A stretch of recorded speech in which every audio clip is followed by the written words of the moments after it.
Welcome to The Patty Show. My name is Patty Setiatti, and in this podcast, we'll explore the crossing point of the three P's: passion, pleasure, and positivity, and how they can lead you to your own personal paradise. We'll chat with inspiring guests, share practical tips, and dive into stories that will empower you to live your best life. Let's get the Patty Party started. Welcome back to The Patty Show, everybody. Woohoo! Yes, wow, great. Oh my God, great energy, great warmth. So much culture today on the audience.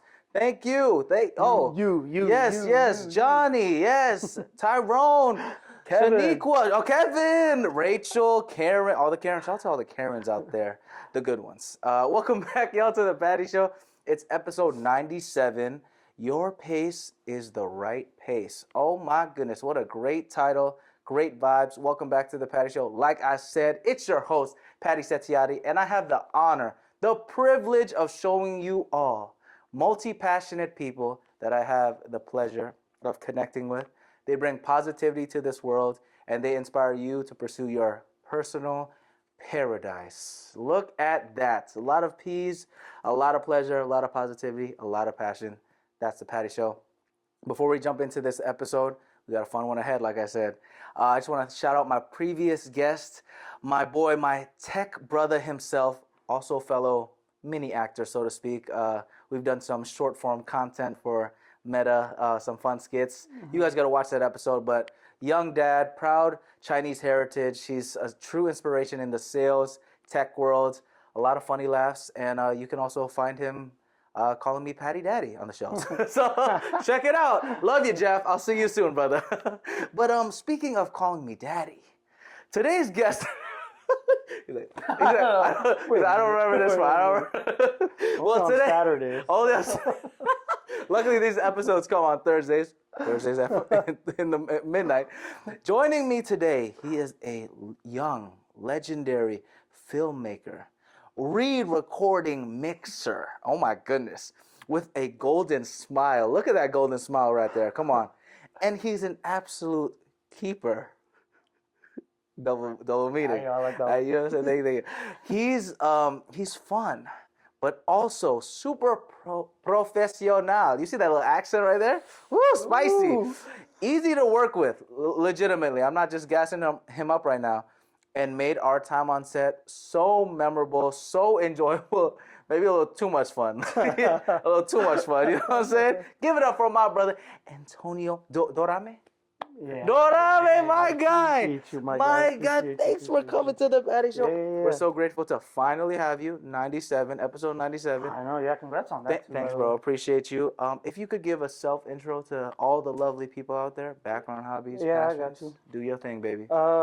My name's Antonio Dorame. Ooh, Dorame. I'm from the San Fernando Valley. Born and raised.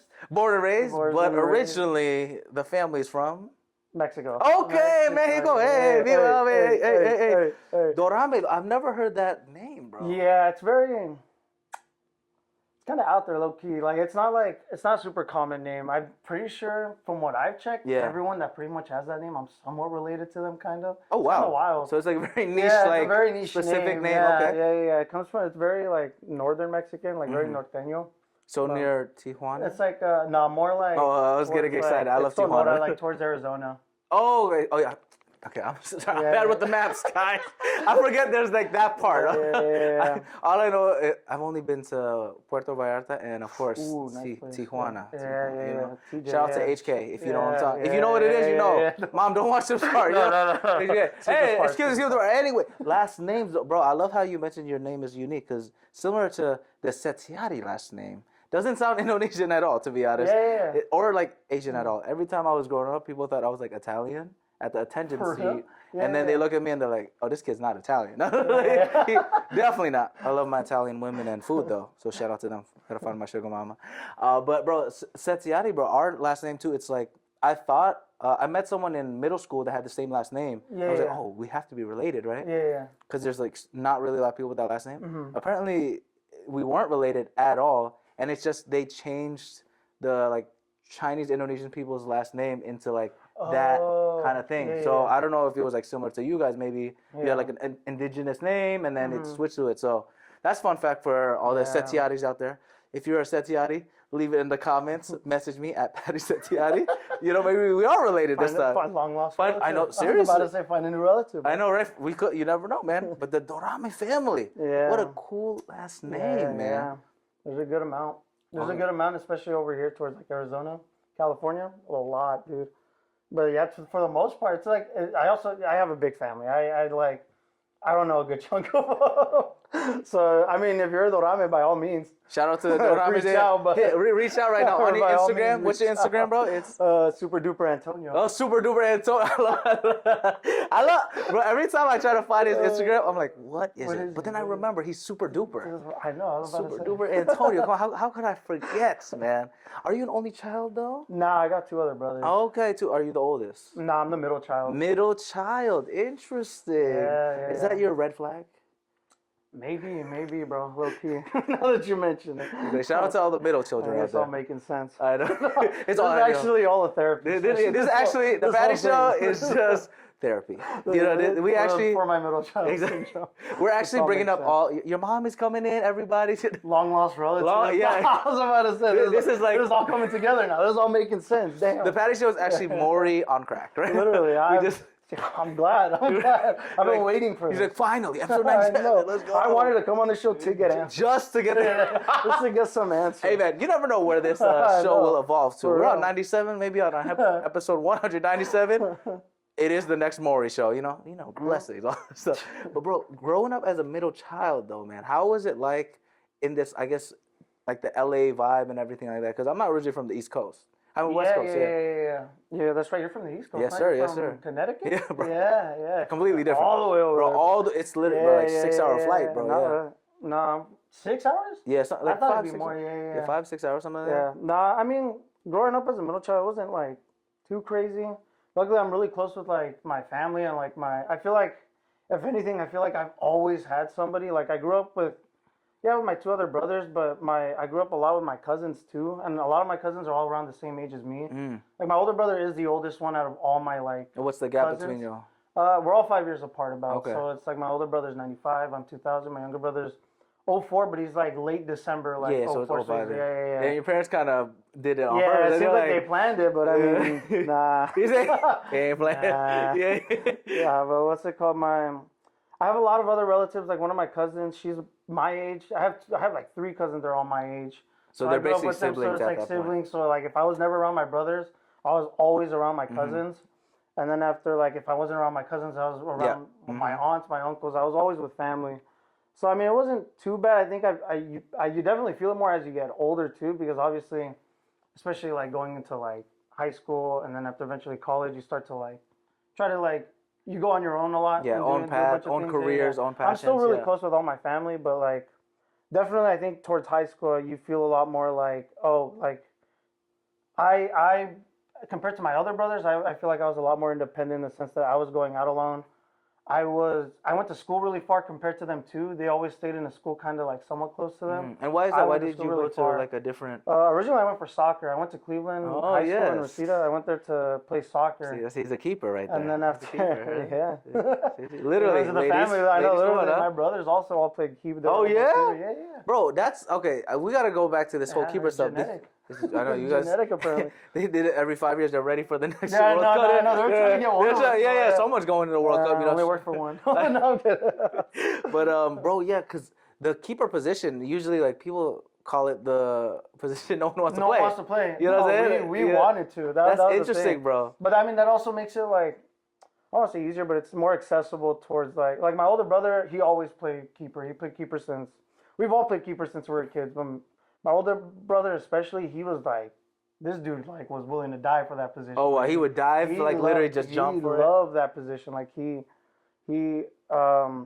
I think I've told you before, but my older brother played professional soccer in Mexico. That's why. So Shout out to older bro. Yeah, he was there for a while in Mexico playing, and then after he came back, my younger brother, I mean, he ended up stopped playing soccer. My whole family, like sports wise, like they love sports. My younger brother, shout out my younger brother, Shout out you, because He's actually doing professional boxing right now. Whoa, that's Going sick, into his dude. third fight Hey, congrats, later. bro. Yo, Who knows, where can we sometime watch this year. these fights, man? I gotta pull up. I forgot the name of the streaming service that he's been having his So fights where is on. he at right now? Then he's in LA still, or? Yeah. He's just in But- LA. He's okay. done a couple pro fights in Mexico, and then after Dude, he that's just what's sick, it called? bro. He just recently started getting his pro fights here in the U.S. Ooh, because bro, that's fire, man. they don't really like counting the Mexico ones, but Yeah. I know. The They're US just ones, yeah. It's a whole thing. I for hate when they boxing. do that too, because I used to be really into boxing, bro. And then you see like people have fights in Mexico, like 50 fights or whatever, and you're like, oh, but you start 0. I'm like, bro, Exactly. 50 Yeah, fights, yeah. and these guys are monsters out there. I mean, the Yeah, technique, yeah. bro, like the little, woo, man, I gotta get back into Yeah. boxing, I remember bro. when the first time I realized Yeah. my little brother could kick my ass. Like, dude, that's a scary thing. Yeah, oh no, it is. Shout out to little bro, protect our homie, please, now. We went from like casually wrestling Yeah, to like, yeah. you're like, yo, you're low key killing me. Yeah, it's like, bro, take it easy now. Like, dude, it's crazy. So what weight class is he then? He's small compared to like me. It's funny because like we're all heighted also for like our age. Older brother's like 6'3". I'm 5'11". My he's younger brother's 6'6", like he's 5'7". 6'6". I'm 6 foot. 6 or 6. But yeah, so he's fighting at like, what is that? He's fighting at around like 125, 128. Oh, yeah, 128, so yeah, like yeah. featherweight, super featherweight. He's been fighting around there. He's That's funny We're at how 2 and he's about y'all to have get the his third height one. discrepancy thing, yeah, right? yeah. So you can tell us apart. Yeah, You can tell us I mean, that makes it easy, you know what I'm Yeah. saying? Because for us siblings, bro, you know, there's 6 of us in total. For We're you all, guys? yeah, Oh, damn, bro. I didn't know that. Yeah, That I was mean, you and Arnold. I know, there's a lot of us. Shout out to all the Yeah. Setiatis out there. Yeah, I've only yeah. had one other besides Arnold on the podcast, my buddy Dylan. He's in pilot school right now. Mm-hmm. But yeah, the 4 guys at least, because it's like us 4, the guys up, and then my sister, the 5th one, she's graduating high school. That's why I'm going Yeah. out to East Coast. And the okay. youngest one is in Indonesia. He's a boy. The 4 of us are pretty much the same height, and we're hoping the youngest one can get taller than us. Our boy Jojo, please, you know. Shout out JoJo. Yes, because I'm telling you, like genetics is so weird, bro. Yeah, dude, not for real. Like yeah. I literally I thought my boy Dylan, the one that's in pilot school, that was also on the Patty Show podcast, my boy Dylan, he was like I want to say the run of the litter because he was just very tiny, you know. But he ended up, I think he's like, I don't want to admit it, but he's probably the tallest out of everyone so far right now. So it's like genetics are so weird because I thought I would always be the taller one, and Yeah. Are you everyone the just catches up. Yeah, of course, man. Dang, hell yeah. Yeah. No one ever thinks I'm the oldest. I have too much fun. It's the Patty Got a lot party. of youth. You know the things. Asian don't raisin, as they say. Yeah. But also, I heard Mexican don't. What is it? I know what you're talking about. There's a phrase. There's a phrase. I don't know. I'm not too familiar with it. If you guys can put the phrase on the comments, I forgot what it was. It was a pretty clever one. It's like something. It rhymes, you know, because like Asian don't raisin, black don't crack. Yeah. Something, maybe prune. Maybe I forgot. I don't know. If you know it, just leave it in the comments. But yeah, bro, the goalkeeping stuff, man. So you still are a goalkeeper though, here and there. Yeah, here and there for fun. Yeah, I just played with your brother Yeah, not fun, too long fun, ago. yeah, That was fun. That was fun. I do like playing it every now and then. Not too much. I'm getting old.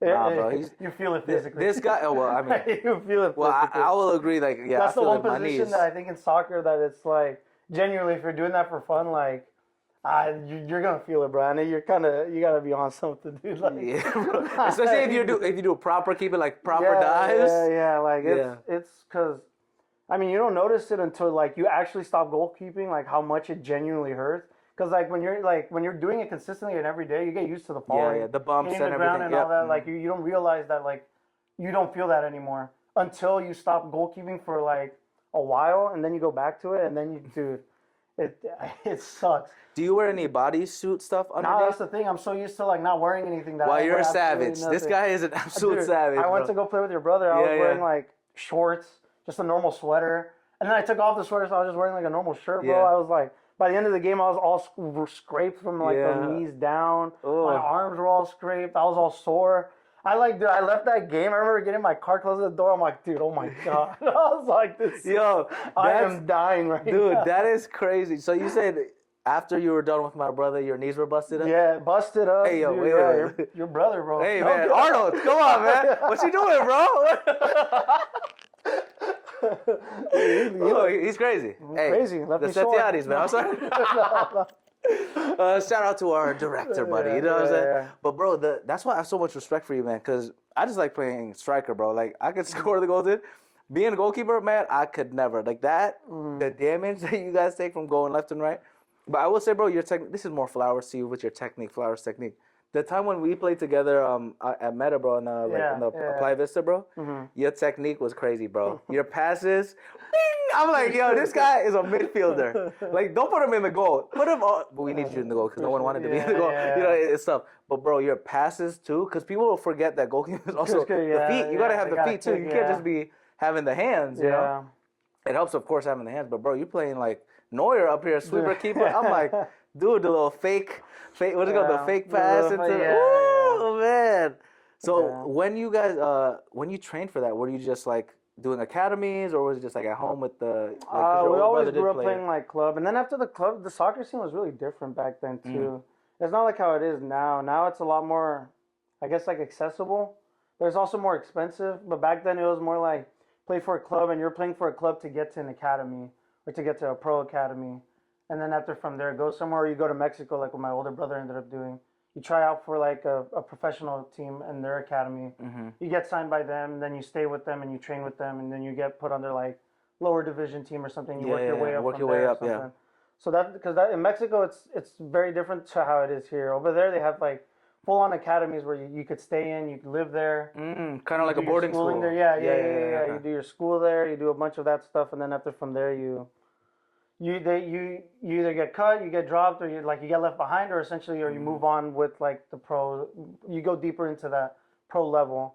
And that's what my older brother did. He was at CSUN for a bit, and then after he graduated CSUN, he went to go play in. Oh no, he didn't graduate CSUN yet at the time. He like halfway through his college. He got called up for. He got an agent. The agent got him a tryout for a team in Mexico called Pachuca. From there, Pachuca, I like that name, bro. Pachuca, he signed with them, and then after he got sent to one of their lower division teams, and he stayed there for a while, got hurt, got cut, and then after he came back. But wow, he did his thing. He got to experience it. He got to say that he got to play professional soccer. Pachuca. Yeah, shout out Pachuca. Man, that's a cool name, bro. Just in the semifinals. No way. Hey, congrats. Hey, good work, Pachuca. Hey, bro, where did y'all get that name, Pachuca? I thought you said Chupacabra. That's what I heard. I was like, Chupacabra. I like that. It's a city in it's like a little bit passing like the capital. It's like deeper down into Mexico. It's like really down south. Okay. But it's deep down there. Yeah, Pachuca, man, I'm gonna remember that name. I just like that. It like rolls off the tongue. Pachuca. Yeah. I feel like that's man. Shout out to Pachuca, man. Hook the Patty Show up with some tickets, maybe. Please. You know, one day we'll go out there. You know, you never know. We recorded an episode over there. Pachuca, man, that's unique. Yeah. I think those academies are also in like England, bro. I think they have a lot of those similar to that, right? In England, it's also like because the culture is more like football, soccer. You know. That also is. It's also very different. Like it's a cultural thing for at least the country, depending on how much they are into soccer. Obsessed with it, Mexico happens to be one of those countries that love. I mean, they love soccer, boxing. You know what I'm saying? Like that's literally like the two. 1A, 2. You know what I'm saying? Yeah. Yeah, when my little brother would box, all his pro fights were all like deep in Mexico. Also, went to Guadalajara, Culiacan, TJ. He had his fights. Wow. And he got to go see around too. Yeah, so I come from a family that genuinely I feel like is very sports oriented. Wow, that's so cool, man. He was fighting in TJ, you said? Yeah. Did he go to HK? That's a episode.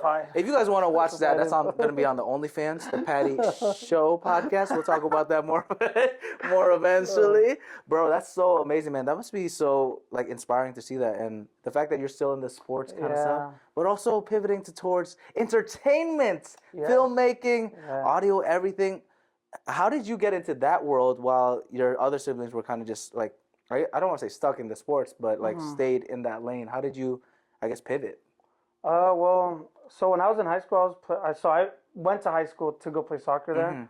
And at that point, I was already kind of I didn't really want to play as much as more, because especially at that time, it was more, I don't know, you feel, at that time I felt very, not pressured, but I just felt really, everyone was doing sports. And then after that's at the point where it starts to get really serious.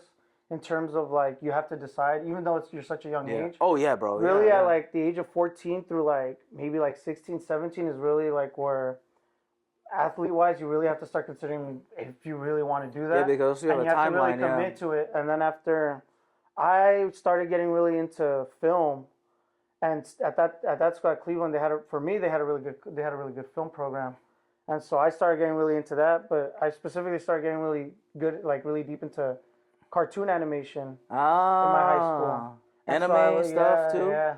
Okay. Well, yeah. So you watch all the tentacle stuff? No? No. Oh, no. That's not me. Yeah, the Squidward. Squidward's talking about Squidward, Yeah, guys. SpongeBob. I love SpongeBob. You know, That was my. yeah, you know, That was my. yeah. Of course, there. It's SpongeBob. So that's what we're talking about, guys. Okay, Adult Swim. But also the animation was the one that kind of got that's you what into really it. got me into it. And then after I started getting a lot more into film, and then after I just started, I really didn't want to. I feel like commit as much to soccer anymore.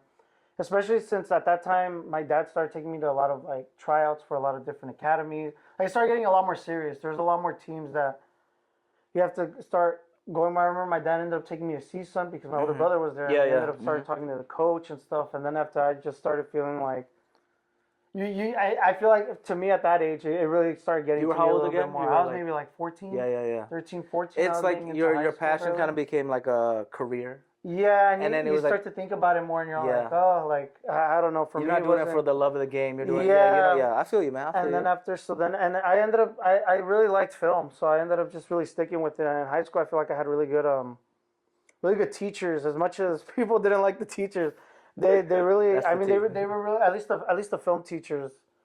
I got really along with them really well. They helped me out with a lot of things. They really motivated me to like go out and really like Pursue it, yeah. pursue it a lot more. And they gave me a lot of help. Towards awesome, my bro. senior year, they started.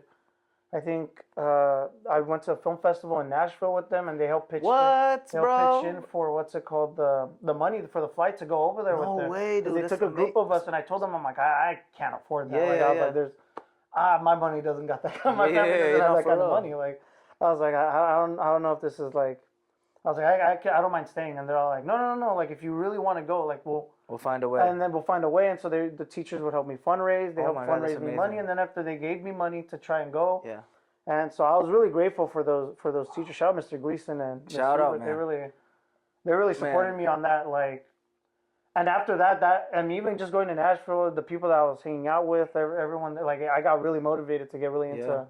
to film and like writing, especially. And from there, beautiful. that's where I got really into it. Shout out to all the teachers out there, I man. have no regrets Unsung about- heroes, bro. Yeah, I'm no, telling you, bro, for because real. like they don't realize. I mean, they probably realize the impact, but they don't even realize how much of an impact that was. That trip to Nashville. bro. And That's what I'm saying. now you're doing all this amazing stuff right now. Yeah. Like, it's actually crazy, dude. So shout out to all the amazing teachers, people that support all the artists, because art's an interesting field. It is. It definitely is. You know, like we love the sports field. There's also another unique field too, where it's like it's not very traditional, but I feel like art is very non-traditional because there's not really a path that you could follow, you know, because you could do academies for like sports, like you're talking about, right? There's a bit of a path for soccer and on sports in general, but Yeah, filmmaking though, like and you art could- in general. Yeah, like, yeah. There's like 20-year-old directors out there killing dude, it. You know what I'm saying? Or there's people that Or for the there's- first time they're barely like 38, 40. and Yeah, they're or barely even like 50, making it and then, 50 and you know they're what I'm saying? making- Like, you or get even like with acting, but like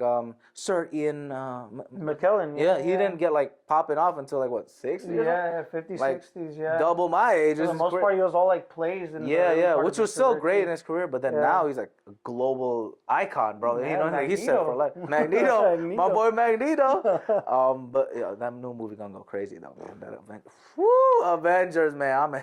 I'm super excited for that one. But what was the film though that inspired you to like be a filmmaker though, or maybe TV show, or? I mean, for me, it's like I feel like it's such a big. But for me, since I was like a kid, for me it was Star Wars. Like 100%. Okay. It wasn't even like because I grew up watching. We had we had the Star Wars on VHS. Oh wow, trilogy. classic. We had it on VHS growing yeah. up, and I watched that like on repeat since I was like 4. So at who was least, your like, that's favorite all I character watched. there? Favorite character? So also probably a basic one, but I love Obi-Wan Kenobi. Hey, I my grew boy up, Ben. I grew up like I religiously watched Star Wars like from like the age of like 4 to like 16. Like every day I was at least watching something Star Wars related. Like I Wow. genuinely grew up like with a genuine love of that. So you watched all the franchise. cartoons then? Yeah. Bro, All the cartoons, Clone the Wars comics, one? too. Bro, that was fire, bro. Even the recent one, the Darth Maul show. I love the Darth Maul show. I thought that It's show good, bro. was I so need to good. get. There's just so much Whew. now. There's so Whew, much. that show was fire. Is he? I Fire. always loved Fire, Darth Maul's fire, character, fire. bro. Fire. No, yeah. So that for me was like I immediately was like, oh, I love doing it. Like I love Star Wars. Like I want to do something with Star Wars. Like Yeah. eventually, sometime in my life. Like I was like, that's like my goal in life. Like I like if I'll die happy if I do something Star Wars related. Like if I could contribute in any way to that. Like I love Star Wars. Like that's what got me into really like, or at least since like a kid made me realize like, oh, I could probably Yeah. like I really want to do something like this. Like I would love to make something like this, or I would love to be involved in something like Wow, this. man. Imagine this, man. Okay, you know our buddy Grogu, of course, right? Yeah. What if you're the hand inside him? Inside Grogu. I mean, I don't know if I told you, I'm a bit of a puppeteer, dude. Yeah, I mean, well, that's what I was alluding to. You know I do our research. So, would you put your hand inside Grogu if you had the why not, opportunity? bro? Grogu is not a teenager yet, okay? All right? I've done it with a few other puppets before. Hey, okay, well, now we know from the sense. Yes, the puppeteering, man. I didn't know this till I did my deep research. Dang. But, oh my goodness. Where'd you get that info, Hey, man, bro? you know, I have my funny. sources, the Patty Show That's sources funny, that's everywhere. funny. It's from the force, you know? Yeah, that's The funny. force. But, Yeah. man, how did you get into that, like, world of puppeteering? And, because I have so much admiration for that. When I was doing, when I used to work for this nonprofit theater company, Connecticut Free Shakespeare, shout out to them. One of my like co-stars, her husband was actually like one of the, was it Sesame Street, like Oh, puppeteer. puppeteers. Oh, damn. And he does a lot of voice acting. My boy Tyler, the homie out there. But like, bro, that work is so hard. People don't realize. Yeah, People think it's just no. like goofy doofy, ah da da da. Well, No, it's but like there's so common that much. they have like so you have a tendon in your arm, and it's common that they get that like Like tendonitis. that tendon tears for a lot of puppeteers. So it's like I forgot what it's called, but My boy I said think Spider-Man out here. What's Yeah, his name? Carol Spinney, the puppeteer for what's his name? Big Bird or the Yeah. He what's it called? He like famously like tore his like thing too. Like it's like because you're holding up your arm basically for so long that your arm gives out and it just tears. So it's Crazy, like that. bro. It's a really carpal tunnel. Carpal tunnel. Yeah. Too. It's Because it's like micro movements. Yeah. And So doing the same. it is like it is a lot more physical than people realize, especially those bigger ones, especially like Big Bird. Oh yeah, Because- Big Bird, big boy. because they also have little monitors inside those puppets, so they're not only carrying the big puppet, they're also carrying what little monitor they have to be able to see what they're doing. And a lot of the time, the TV is projecting something it's reversed Yeah. from what they're doing here. So it looks a little. So they have to be able to also, so they're seeing what they're doing, but they're also like, and in real time, like kind of like switching over, being all like, oh, like on the screen, it obviously looks like it's my right hand. It is my right hand, but it's like on on the screen, it's on the left it's side. mirrored, yeah. So it's mirrored differently. So it's like, dude, I have so much respect for Yeah, it's hard, puppeteers bro. in I mean, general. like I was a mascot in college. Oh, for real? Yeah. Lucas the Stag. Yeah, that's sick. That was hard. I didn't have a monitor, but it's like hot. That's one thing. The practicalities of it, man. Yeah. Hot. You got a lot of big equipment, and like you have to be so patient because most of the puppeteering work is like around kids. You know. Yeah. Same for me when I did the stuff like the different events. You'd have to be so calm with kids because some kids are scared of it. Not gonna lie, growing up, I used to be scared of clowns and stuff. So Yeah. it was actually. Yeah, you know, my guy. both. But I think it's also like, that's why I try to be like more comforting with the kids because I understand how it is. But bro, it's like the like entertainment realm. There's so many different layers out there. I feel like people get so underappreciated, man. No, 100%. In general, just I feel like in the arts, there's like so many. It's like the people that make the puppets. The Oh yeah, puppeteer people itself, make there's- it, yeah. Choreograph all the Everything. different movements. Oh my god! But how did you get into that whole world, bro? Because that's like unique. Not everyone jumps into that, you know? Yeah. It is a kind of niche thing. It's like one of those things that I got into like as a hobby, like in high school. As a hobby? I really like, because growing up I also really like puppets because I'm a very, at least the stuff that I really like things that are very non-human, but they could be the most human thing in the room. Damn, You know what I'm that's saying? kind of Like, I deep right really there. like- Okay. I think that's such like an interesting like approach to things. So It's just an interesting perspective at times. So, you're a furry. Cannot confirm nor deny. Cannot confirm nor deny. Werewolves may or may not be my low-key alter ego. Like I said, you can find it on the If you OnlyFans see- if Patty you see- Show podcast. If you see a furry walking around NoHo, may or may not be me. May or may not, okay? Dorame on the loose, you know? But wait, so what then werewolves then would that be? A furry? No. I was like, I guess. Technically, they are furry, you know? But like, are you like fascinated with that then? Like the mythological creature stuff? Or You know what? Not as much. I think I was just got really into like puppets in general because it's interesting because they're like, you can use them with people too. You can use them to interact with people. And then after people as much as people see you controlling the puppet, after a while they zone out. And they actually just genuinely start talking to the puppet. Yeah, they think it's a being. Because then you completely forget that the dude's right there next to them, or literally just like this, underneath. like underneath. Yep. Mm-hmm. People tend to like. That's why I think it's such a kind of like a surreal thing in a way, because it's like for a second like you could very obviously see the dude and you're kind of laughing along with it, but then the more it keeps going. And like you're just like damn, like you're like actually, yeah. like it's like so it's kind of funny because I got into puppets like I grew up watching Sesame Street. Of course, I'm a PBS kid. Yeah. So like shout out PBS, man. Yeah, so Cyber Chase, you know. Cyber Chase room. Yeah, he knows it all right there. Yeah. I used to love my boy Arthur right there. Yeah. So I grew up on PBS and I love Sesame Street. Even Zaboomafoo used to do. Oh my God, Zaboomafoo had the little puppets too. So there used to I used to love them, especially like Sesame Street puppets. And then after when I was really young, I saw this documentary on the original voice of Elmo. I forgot his name, but and that got me really into puppets. So I started making like my own puppets in high school a little bit. I would use them in some films. I would like write stories revolving around them a little bit, and it was all a really interesting thing for me. So I got really into making like these medium puppets, like these medium-sized monster puppets. Medium-sized. Okay, how did you make all that, man? Because I only know how to do the sock one. Yeah, the sock one. That's how I started. Make sure you use the right sock, though, guys. Yeah. All right, if you use the wrong, don't use stiff one under your back. Yeah, don't use Arnold's sock, okay? I just say Arnold. Say, hey, Arnold, put that sock away, bro. Put that sock away. Hey, you might your see brother, one under. Yeah, I know your brother might act up and use the wrong one. One of the socks over here, bro. Oh, watch out. Oh, we'll cut that part. But yeah, bro. So yeah, there's how one did you? hanging right There's here. one. We got him, everybody. We got him. Arnold catching all the strays on this episode. We love you, bro. We love you. No, I love Arnold. Your brother's awesome. I mean, that's the reason we know each other. We'll get back to our origin story eventually. But bro, how did you make those big puppets then? Like, what do you just cloth that you found? Like, so I started off with like using just like normal like sock puppets because it's like what you do, like especially when you get really.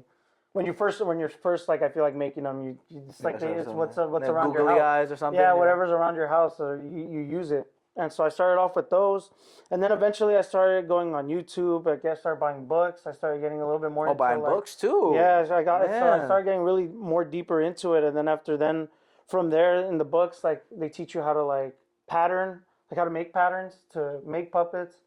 And then from some YouTube videos, I mean, it helps you out too. So then I started learning how to sew. I started learning how to like use fabric. This is amazing. And then so I started like in the book, and then to make patterns, you start 3D sculpting. 3D sculpting. At least you could. The way I did it is I would use clay to make a model of what I wanted to do, and then after you make the pattern from there. So. And then after you size it up by like multiplying whatever, blah, blah, doing some to make it life size, to make it whatever size you want it. So I made my patterns because I also in high school I got really into.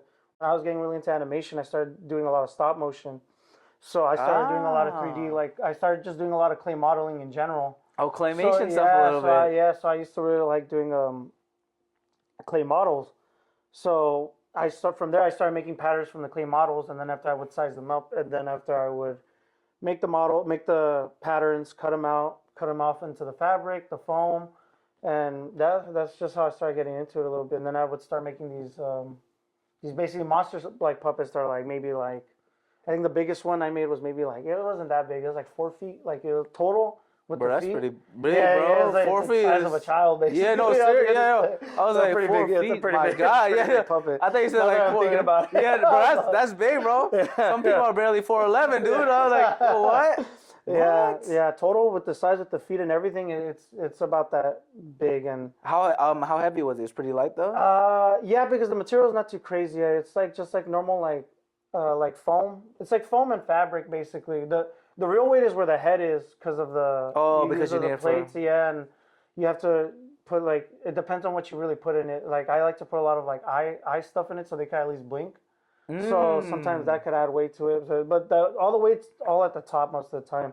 Because inside it's usually kind of empty. It's just like a foam belly that you put in to give it its yeah, shape. just the shape. Yeah, so I usually tend not to make like crazy big ones, but I do like doing them. I haven't made one in a while, man. Well, we gotta make a Patty Show puppet, maybe. Yeah, You know, he'll pop up right here. If I knew you were No, man, no. Hey, part two. It's not gonna be the last time you're here, bro. Come on, Wait, so for the mechanics behind it, like, how do the hands work for people that don't know puppeteer? Is it like gang sign? You know what I'm saying? Because like, you know what? Honestly, kind of. For the most part, like you're like this inside the puppet. Like you're like. I don't want to put the wrong gang signs. You're like this actually, because this is like. Wait, how do you do that? What the? Because usually you have like a little handle on the top of the mouth. Okay. That you have like that you could put it in so it holds it in place, and the bottom sometimes you have like a little like another little handle, and at the top this is like usually there's like a little trigger for the eyelids that you also maneuver while. Dude. That's why I have so much respect for puppets because you don't realize how much they're. Yeah, low-key, people think it's just this. Yeah, it's kind of like I don't know if you've ever played piano where it's like there's like like independency. It's kind of like that with puppeteering. Oh, the dexterity also. Yeah. There's a lot. I mean, bro, I can barely move mine right now, bro. Yeah, and mine are very basic when it comes to like puppet wise. I feel like that looks so complex, bro. There's ones that like they have eyelids that move. Sometimes they have mouths that retract, or sometimes they have a lot of like movement, and it requires a lot within either the inside. Sometimes you could get. I like to do it the old way where it has like a little trigger on the inside, like a little like a lever for the eyelids. But now they have like there's people that are really into mechanics that do the hydraulic like eyelids. Ooh, wow. Where it's like they'll have a little switch too, and when they press it, the eyelids go down. Which that for me, it's just I'm not too like I feel like tech savvy with all that stuff to be doing it. I've been wanting to get more into making like more complicated versions of puppets, but yeah, they're not. People do that. There's like the robotic ones that people do that like Grogu, for example, like Grogu. Yeah. That's all mechanic. Like it's all basically like a little robot. So there's people with controllers that are controlling individual things. I thought it was someone's hand, bro. I'm sure for certain things, ones they do have like a hand version of it to move it around. But for the most part, like Grogu, I mean, they had like the red carpet, the little puppet of like Grogu, like walking around. Like there'll be someone, but they're really like intricate. Like there'll be a person controlling the legs, the arms, the eyelids, the ears, the mouth, the way the eyes shrink. Like there's individual like controllers for each thing. There'll be like 6-7 people or like 8, like just using the separate controller for different the different fingers. And they're all doing it all at the same time, so it can look the way it does. And that's why I think it's such a cool thing. Yeah, man. Oh my goodness, man. Well, when you make the Patty Show puppet, let me know, man. I don't know. Maybe we make it. I don't know what kind of creature. Yeah. I'm trying to think. Maybe. Let me know, and I got you, dude. Maybe a sun, because we like when the sun sets. Into the beautiful world, bro. That's amazing, man. I told you when I found that out, I was like, now it also kind of connects because you do so much in entertainment, bro. Like the costuming stuff that you do and everything. But we didn't even talk about how we met. How do we know each other? Yeah. Well, I met you through your brother. Yes. Through your brother. His brother I met when I worked on Glowdoc. Shout out to Nick, Desmond, and everybody else. Shout out to the homies Max, out there. Yep. Max, everybody. I forgot Max was on here too. I know, almost everyone on the Patty Show podcast, basically. Yeah. But we worked on Glowdoc. I wasn't a sound mixer on that one. I was a post sound mixer on that one. I did all the re-recording, mixing for that film, which it did its film festival run. It did pretty well. Yeah. I'm really proud of that film, and that's where I got to meet Arnold. I got to meet everybody. Like I feel like that semester I was really, or just in general during my film school, I was very shy, and that semester I very much shy? opened up. Yeah, it doesn't seem like it. I know it does not. Yeah. Yeah. That's crazy. Bro's on a podcast. I feel like I not shy per se, but I guess I was just a little bit more like closed off. And then after, I see. Yeah. Then when I met Nick first through editing, and then after from Nick, he got picked to do the senior thesis. So I'm glad he picked me to do his post sound mix. Shout out to that whole sound team too, Robert, Javi. Yeah, Robert the homie. Yeah, everybody on that. It was a great time, honestly. I had such a good time working on that film, and I met your brother there. And then from there, your brother, what else did I swear, I like talked to him and I met him somewhere else too. I think it might have been at one of Max's things. Yeah, probably. And then after from there, like I started hanging out with you and your brother a little bit more, and then I got to know you guys a lot more. And then after I worked on his film last summer, and now it's doing its film festival run too, which I'm also so happy for, bro, because thanks, I had man. a great time on that set. Dude, I told you I don't say it enough, but that was probably one of the best sets I've worked on in my life. Love. I had such a great time on that set. It was so much. I had such a great time. There were some wonderful people on that film. It was just all a good time. And then from there, that's how we met. Well, I think, was that the first time I met you through that film? I think so, bro. But I got along with you pretty quickly. Yeah, bro. I mean, but that's what I'm saying. I teased it earlier, but we literally had maybe too much fun. I was having a blast. Yeah, we were like. Sometimes I was like, yo, I gotta lock in. Yeah, I know. I'm like, I feel like you also had the very important stuff, like making sure all the audio was good, like the sound, the boom was. The posing with the boom mic, bro. I felt so bad because that's so hard. That's another one where people don't realize how hard it is. People think movies are like, oh, it's just the actor, the director, blah blah blah. There's so many people doing it takes a tribe to do everything. Yeah, really. That's what I love about art too. I mean, it's like it's a contribution of everybody, because it's but as far as I know, that's the first time I met you. Yes, sir. I think the first time I met you too, we're talking about HK. We're talking about HotCon. Of course, I think that's how we bonded. I know. Shout out to it just became like a joke. Yeah, it's just like an inside joke. So if you guys know, this is the flower section of the Patty Show right now. Flowers. Bro, I remember the first day we met, bro. It just chemistry clicked. Energy was fun. I'm telling you, we laughed so much. It was probably hard to edit out all the laughs. But it was a great time. It's a little hard, But bro, everything you did, it was not even just the fun, your professionalism. Like, I'm not here just to gas you up, bro. Like, amazing, dude. Like, that's why we shot our stuff. And it was like, it only took us like a couple of days to get everything done. Like, it was like, well, shout out to everyone too, but it was like a well-oiled machine. We all had laughs, good times. Those first 2 days, Yeah, no drama at all. And it was just like, boom, boom, boom, boom, boom, do this, that. And everyone knew what to do, where to go, how to ask for help. It was just crazy seeing it in person, bro, for something that's like an indie project like that. Yeah, and then after everyone was so like, everyone was just so nice. Everyone was so like understanding of each other. Everyone was so like, because I remember at one point, I think towards like the last day, I was working as the summit, because Robert also he did the second half of all the restaurant stuff. But towards like the end of the last day that I was working on it, the recorder just died. Yeah. It just killed itself.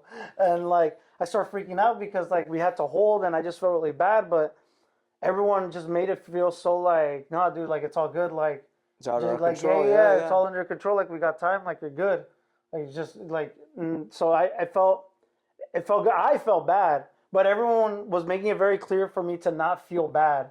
And that felt awesome, like for a film set, because I feel like I've been on sets where even if you just cough or something, like people are like, it kills the mood. It's tough because it's like, of course you have to be professional and like get your work done, because if not, bro, there would be no films made. It's impossible, because it's also, in the end of the day, it's also a business. So like the time is also very important, Like we can't just be laughing and talking about HK the whole time. We can't be doing all that. We could, but that's just what the podcast is for. Different medium. But it's also like good to have that good energy, because we're here because we love the art, we're not getting paid millions of dollars to do this stuff. Exactly, we're all here to do it because we're all like, we're here for the love of the game. For the love of the game, bro. On God, bro. That's the thing. And it's so nice to see. And you could tell there was so much passion on that set. No, 100%. It was so good, because I think getting that team was such a unique thing. We met, how me and Arnold just kind of constructed it, mainly Arnold just meeting all these people from different sets. Like my girl Cassie, I met randomly at like a film festival, and then she was like a last minute addition too. Yeah. It was just like so many blessings from just meeting good people. And it's... what is it? My mom always told me, like, you are who you hang out with.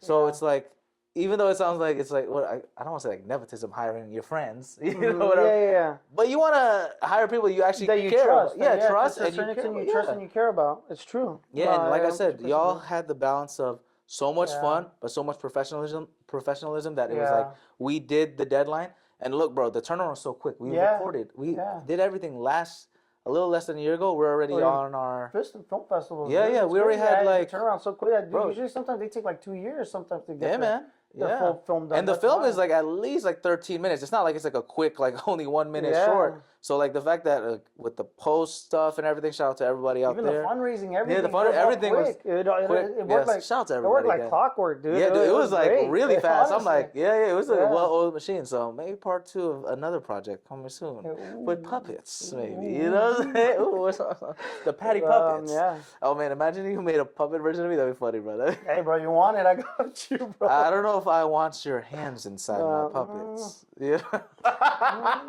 Sure don't. He's like, oh, sorry, wrong Patty. Wrong Patty. He was like, wait, what? Oh, it's the puppet. Oh, my bad. But you made a short film? Yeah, for a puppet. Yeah, bro. Puppet. Like, I think I did 2. bro, I couldn't find it to watch it, bro. But how did you write the story exactly? Because I think with those fictional characters and like puppets, it's a different kind of writing than something that's like, like my brother, he made this short film based like on our life and everything. So there's something to derive from. How did you get those ideas from something that's fictional?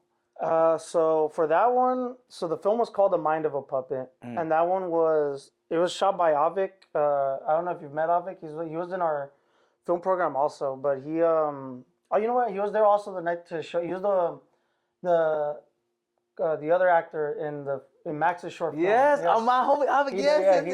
He directed that one. No he actually way. reshot it. He reshot some of the footage, and he kept all the dream footage. And he said I hope he has like a finished copy of that, and because like it is a very I'm really kind of glad with how it kind of turned out. It's a very like dreamlike film. So it's about so in my head, like puppets, like they have a mind of their own, and like the minute you put your hand through them, like you're talking through the puppet. Like that's them talking through you. Oh, well, I like that concept. That's not like the. That's not because, you. Yeah, exactly. Because sometimes you meet puppeteers and the puppets they puppeteer and they're very different. Like Jim Henson, for example, like he was a very he's a very different person than what the puppets that he was puppeteering. So in my head, I've always thought about as puppets. I'm like, oh, they're like an extension to people, but they're also like in their own different realm of like they have their own mind, but they just can't communicate. And they need a person to communicate. So the puppet, it revolves around a puppet that's been like abandoned in storage for a long time. Oh, bro! And he's stuck inside his mind, and he could see through like his mind, kind of like a Get Out, where he could see the outside world, but he can't communicate. So he's trying to find a way to try and communicate with the outside world, but he can't. But he can't, yeah. So, and he sees his old puppeteer walking around the storage area, and he's trying to find a way to reach out to him. And so that's what the film's about. Oh, that's trippy. So that's where that idea kind of came from, because I kind of like I write a lot of the things that I write tend to come from like I like to write around like a certain like emotion, and from there like I kind of like to expand on that. So from that one, it was more of a like, oh, what if like this puppet can't communicate? How would I tell that to like an audience? And from there, it became that story of like him trying to reach out to try and reach out to like the outside world. Oh my God, that's why, because like I said, I've always liked puppets. Yeah. So I've always thought like, Mom, like, oh, what if it is like an actual person, and you can't like, and they can't communicate. I love that concept. They need somebody to communicate. Bro, it's like what's his name? Jeff Dunham. Dunham. He's the one I used to watch a lot, bro. All these different puppets. It's so unique to him, and he always has like the stand up with. Yeah, ventriloquism. That's also tough. Making it look like you're not talking. I know that. Put it on a full-on character. Yeah, I'm like, like it's crazy. That is so unique, man. Bro, that's such a cool concept, man. Where can we find that? Is it online anywhere to watch? I don't think right now it's on anything. We all kind of kept it for our portfolios. Oh, I see. It was a CSUN project that we did. It was like for a film project, but it was a really fun one. It was really fun. I had a good time. I got to make a puppet for it. I got a puppeteer. There we go. Hopefully. I mean, CSUN, you guys have had a lot of projects over there, man. Shout out to that school, man. I didn't realize you guys were that poppin'. Yeah. Before you were in CSUN, though, you were in another school before that, bro? Yeah, I was at Valley. Valley College. I transferred. What was the experience like over there? It was a associate's program? Yeah. I had a really good time. I had a good time at my community college. Yeah, a lot of fun. I feel like a lot went down at my community college. Oh, okay. With the puppets or without the puppets? No, dude. I wish with the puppets. Dude, there's a lot going on at my community. Have you ever seen the show Community? Not fully, but I know. I feel like my college was like that, too. That's what it was? I feel like it was ridiculous. There's so much stuff going on. A professor died in the middle of my... So much happened. Wait, hold on. Run that back. Dude. A professor died? Yeah. During class? Yeah. I don't know if during a class, but I remember just showing up. And then after, it also happened at COC too. I didn't go to COC. My friend, it also happened to him, where a professor died. But that his actually died in the middle of class. In the middle of class? Yeah, bro. Bro, I don't even know how to react to that, dude. Dude, what would you do? Imagine you just like drops like, bro, like what's supposed to do? Was there a reason why there's old age or something? He was old. He was mine was an old dude, but like it was really random. I remember showing up to film class, and then after they were like, "There's no film," and then after I was like, what do you guys like? It was like a dean that showed up and said, "You guys have no class. Your professor died." I'm like, "Yo, what?" And everyone was just all like, "All right, then what do we do now?" And she was like, "Well, no class for today." I'm like, "Well, yeah, I would hope so." I was like, "I'm assuming there's gonna be no class." Yeah, I mean that's like a. And so then after eventually we just got somebody else, which I mean, shout out to the new film team. That dude was good. He was a cool guy too. I had a good film professor for that. His name was like Professor Sustin or something like that. But he was a good college professor. I liked him. But I feel like I was at community college for a while, and I had a good time. Like the pandemic hit in the middle of my life while the year I was trying to transfer, so I ended up holding off on that for like another 2 years. I didn't transfer I was in community college for like 4 years because the pandemic. The year I was supposed to transfer was 2020. So March, like that May, and the pandemic came in March. So I just took classes online.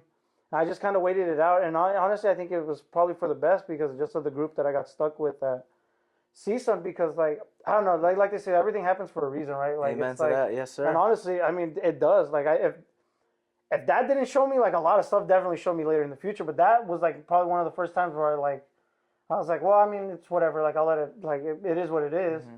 But then by the time I graduated CSUN, it made me realize I'm like, nah, it definitely works out. Perfect timing. Like for me, it worked out. Like I got stuck with a really good group that with really good people. Like all those people are for the most, they're all my friends. Like I'm friends with almost all of them still. They're all really good people. They all are very passionate about what they want to do. They're all just great people. So I'm glad I got stuck with, because also I feel like there's also like a lot of stuff that happened. Like I don't know. I got really lucky with what I had, at least. So I'm really glad it all worked out, honestly. Yeah, man. I mean, I'm sure in that moment it probably like sucked. You're like, so damn, much. yeah, no, 100%. Damn, bro, I gotta waste another year or another two, whatever. 2 years. But then think about it, you wouldn't be here on the Patty Show podcast. No, exactly, dude. No, dude. If you think about like, because then you it, butterfly effect wise, like, no, exactly. Yeah, there's no way I would have ever met Max, Nick, Desmond, you, Arnold. Like, there's no way. Just like maybe we would have met in other means, like in Tijuana, maybe. Yeah, maybe. Who knows? Who knows? You know, but then HK is a popular destination that I like to go to. But I mean, the butterfly effect is such a unique thing, bro. Because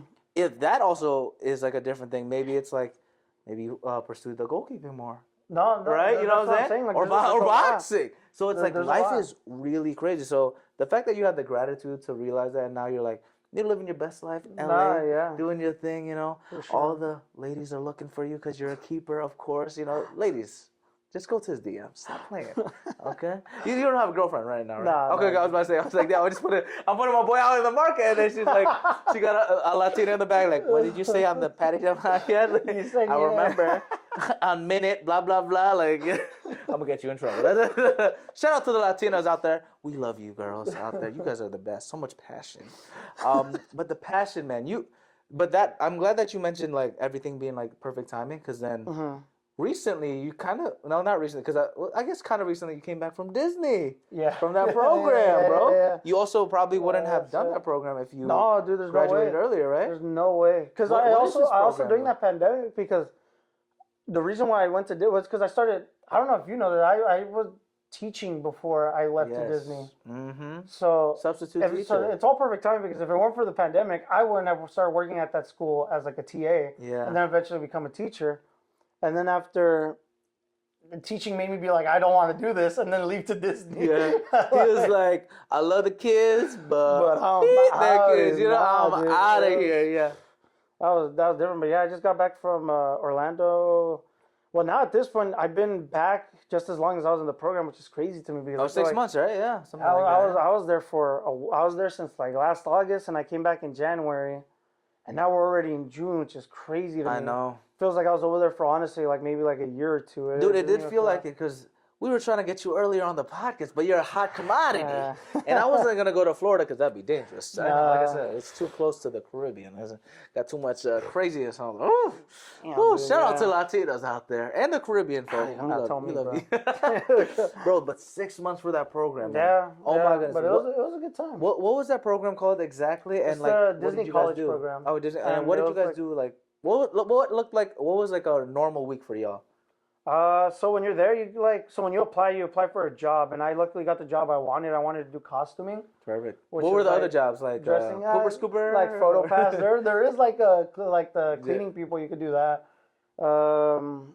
What is it? Kids like.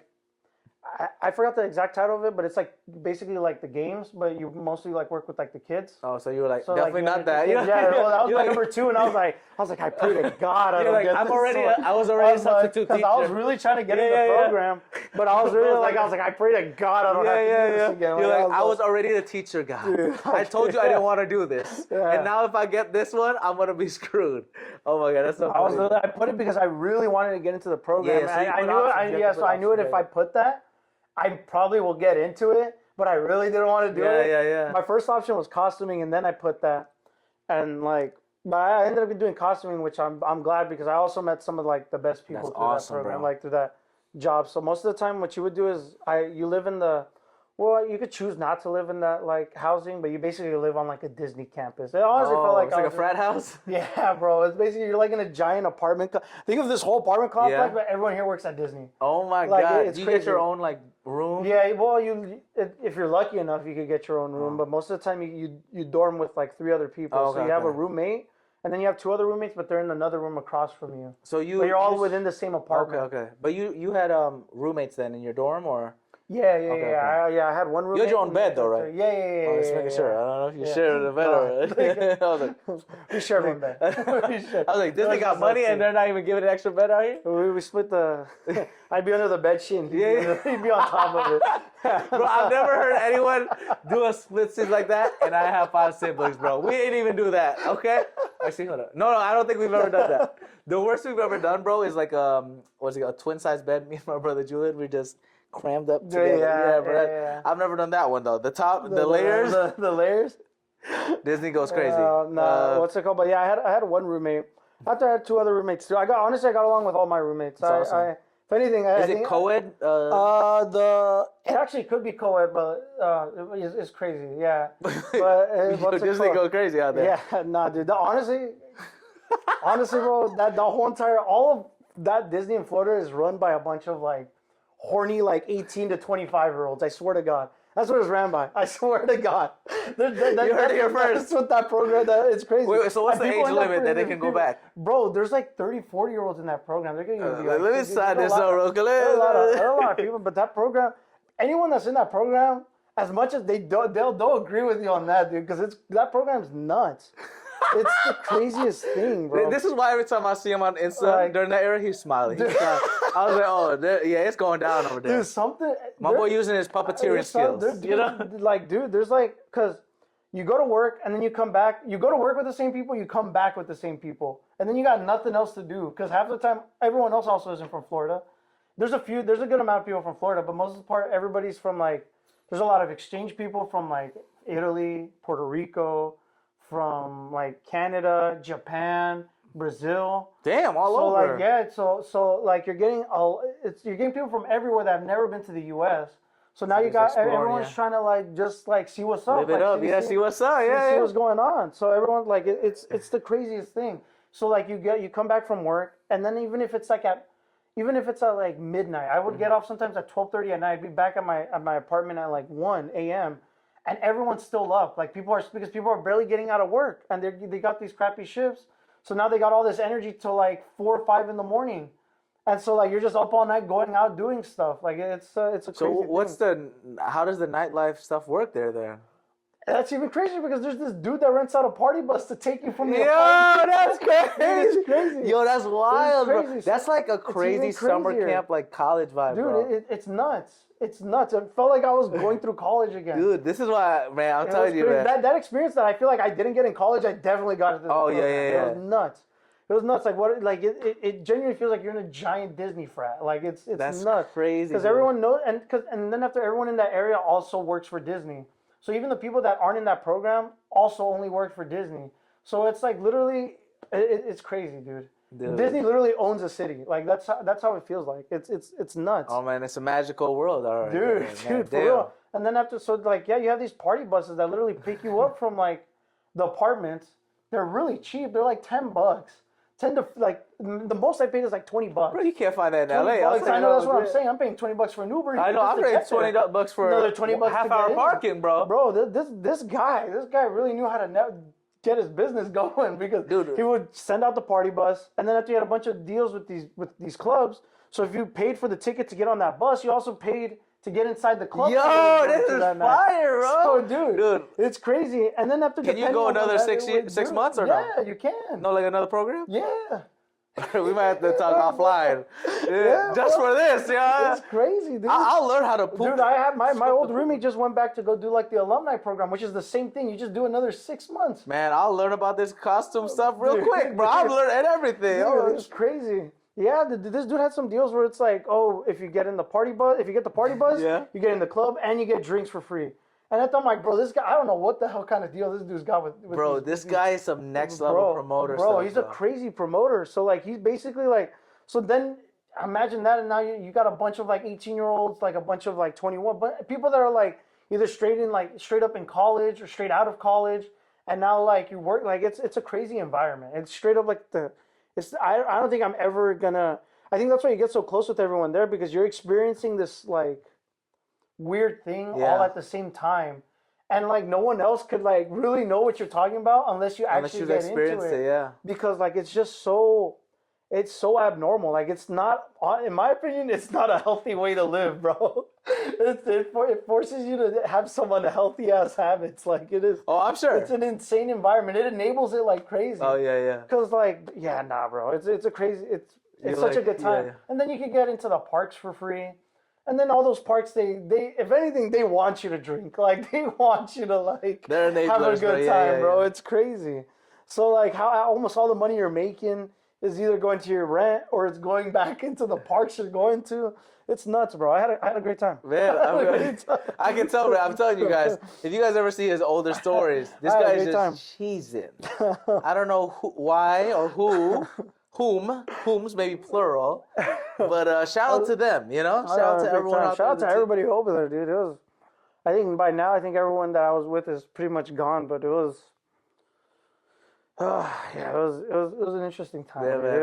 I'm glad you had a fun time, and now we're in adulting world again. Yeah, literally, that's all I've been doing the last 6 months, bro. Locking in. But now you're in a different entertainment company doing costume stuff. Yeah. Now I switched over, flip-flopped. Look at that, man. How is this environment? No crazy parties? Nah, this one's a lot more chill, honestly. This feels like I could take some stability in my life now. Bro, I love how you mentioned that because that was me when I was like traveling like Northern Europe and like Southeast Asia, bro. Going crazy every day, you know, hopping around hostels, doing random stuff. Oh my God, yeah. Man, I've told some crazy stories out there. Mom, bro. don't listen to this part. But let's just say it's different city, bro. different vibe. Everyone's like enabling. Yeah, just get another drink. Just have another this. Stay up late. There's nothing else to do. Like you get me? People always say vibe that. out. There's nothing else to do. Like if you're not working, like they'll just have a fun time. But now it's like finding that stability is also very nice. It's very nice. I feel that like when I first moved here almost like 3 years ago, I needed that stability again and like the grind, and it's so nice. Now I'm itching towards the adventure again. So let me know if we're planning that trip to maybe Orlando. Maybe to I'm always down to go back to Orlando. Whew, Mexico, you say less.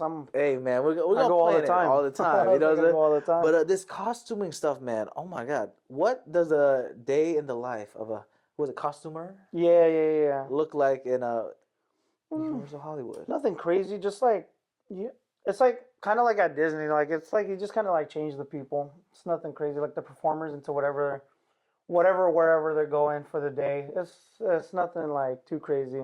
Universal, I can't get too in detail with it because I got a contract with them now. No, I but feel at Disney, it was pretty much that. You just changed whoever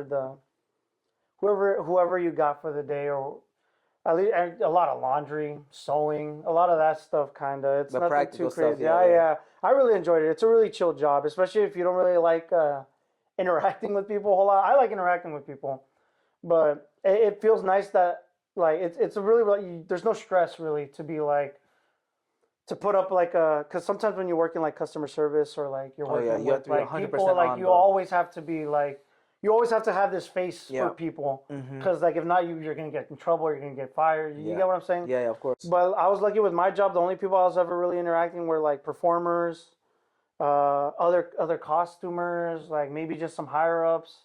And even then, that was very rare. Like most of the people were just like my supervisors for costuming and like performers. Mhm. And everyone was really cool. And if anything, I think that's where you have the most fun because you're with the same people all the time.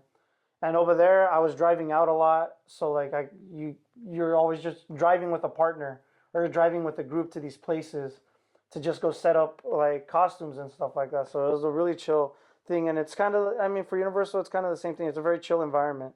I honestly I'm having like a great time right now where I'm at. I'm pretty content. It's like it feels a lot more stable. It's Universal, you know, like it's a lot more. I grew up liking Universal. I mean I grew up in the Valley, so. It's right Yeah, there. Universal's always been like as much as I like Disney, I've always been more of a like I grew up at Universal. Like I grew up going there every single summer, every Christmas. Anytime I had family from Mexico, they always wanted to go to Universal and Disney, and so I always took them to Universal. Okay. So it was like it's for me like working there It's like doesn't home, feel bro. Almost. Yeah, low key yeah. there That's like crazy. low key. Yeah. It doesn't feel too different from like yeah, honestly, it's not that far from my house. It's not anything too different from what I like grew up with in. So I've been really enjoying my work there. And then after my boy Arnold's there, Yeah, I know. so Yeah. he's been texting me to go what's it called? Go get lunch with him or something down there in the lots. Cause I'm at the lots pretty often. So hopefully I got I know, man. Well, at least you played with the soccer team, though, man. Yeah. I got Yeah, to meet shout out to the everybody. homies, the Focus Everybody was Feature cool. boys. Yeah, all the Yeah, Focus the Feature people. homies They're right all there. cool. Had a great time. They're all nice. Yeah, we're almost. I think the playoffs are coming up. Yeah. Something like that. We're in a pretty good standing, but they've improved so much, Have bro. you been playing with them too? Yeah, every so often. But Yeah. you know, when they have so many players, I'm like, let my people Yeah. cook over there. You know, Yeah. let them cook. But bro, it's just a good vibe, man. The corporate league, the Tiki Taka one, it's so fun, man, just to play around. It is tough though as a goalie though. I don't know how you do it because that goal is big, bro. For like that smaller field. Yeah. So Well, for me, those goals are pretty small. Like I like those goals. I forgot. Yeah, I've played in that league before. What's it called? So, I have a good time in those leagues all the time. I love playing in the Tiki Taka League there in Hollywood. It's one of my like favorite spots to go play at. It's a really competitive league too. I remember when Arnold told me the park that he was going, I'm like, no way. I was like, dude, How did y'all I'm get like, into I know, this? I'm like, Yeah. you're playing where? Yeah. She's like, I don't know if you've heard. We're playing like it's like in Hollywood. He said Pan Pacific Park, and then he said Tiki Taka. I was like, oh my god. Yeah. I'm like, dude, that's a crazy league to be in. It's a Hey man, competitive league. because the thing with the corporate one too is like sometimes the people in those companies don't play, so you just have the like random people Like that playing are for fun. yeah. But then they have the good players that are actually Yeah. in the like D1 leagues, bro. Yeah. So when they start playing, oh man, that's when yeah. it gets crazy, dude. Yeah. Like no, I love playing soccer, bro, but I need to chill now because there was like 1 week, bro. A couple weeks ago, me and Arnold played like 3 times that week, like intense. We played like this nighttime, crazy 5v5 little 45 minutes straight, and then 45 minutes, bro. It's Yeah. tiring, Dang, bro. they're in that league? It's a different one. It's like one of our friends from the Focus Features. It was there He in Pan plays Sundays. Pacific though? No, it was somewhere else near Burbank area, maybe Glendale, something like that. Oh, okay. It was like a kind of like a futsal vibe, but it's still turf. I was scoring crazy goals there. I had like 12 goals. You know what I'm saying? That's my specialty. I couldn't be goalkeeper. Every time they put me in goal though, they scored like 6. So it like evened out. You know? Yeah, bro. I don't know how you have the instinct, bro. I'm too scared. Like when a ball is coming in my face, I don't know what to do. You know what I'm saying? Yeah, no, seriously, yeah. I don't know what to do when the ball is like in my face. But how do you block the shot? Hey, what's up? Don't worry, guys. Welcome. Hey, Cody. How do you block a ball that's coming on your face, bro? As a goalkeeper. What's it called? I don't know. You're kind of like when you play it, you're kind of taught to like. Sounds crazy, but you're just supposed to eat it. Like you're supposed to eat the ball. Just take it. Like it's like, especially like when you're coming out and like they're gonna blast it at you and you know it. Kind of just like I don't know if you saw the World Cup final with France and Argentina when Emmy like in the last opens minute up save. against Colomwani. Yeah. Literally that's like the definition of what you're supposed to do. It's like you just as a goalie, if anything, you want it to hit your face because it's like at least you know it's gonna deflect off. Like you got your body in front of it. So that's what I don't know. I was always kind of like at least I was always raised on my if I mean, you try not to flinch, but you can't help it. It's like your natural human instinct. So I was kind of raised on like it didn't help that like as like a 13-year-old, my dad, my grown ass dad, and my grown ass brother were just blasting it to like naturally train my like body to do it. But imagine like an 18-year-old just blasting it at like a poor like 13-year-old. I'm like 5 foot. I'm like, oh god, it's like I had no choice in that. Like it's like.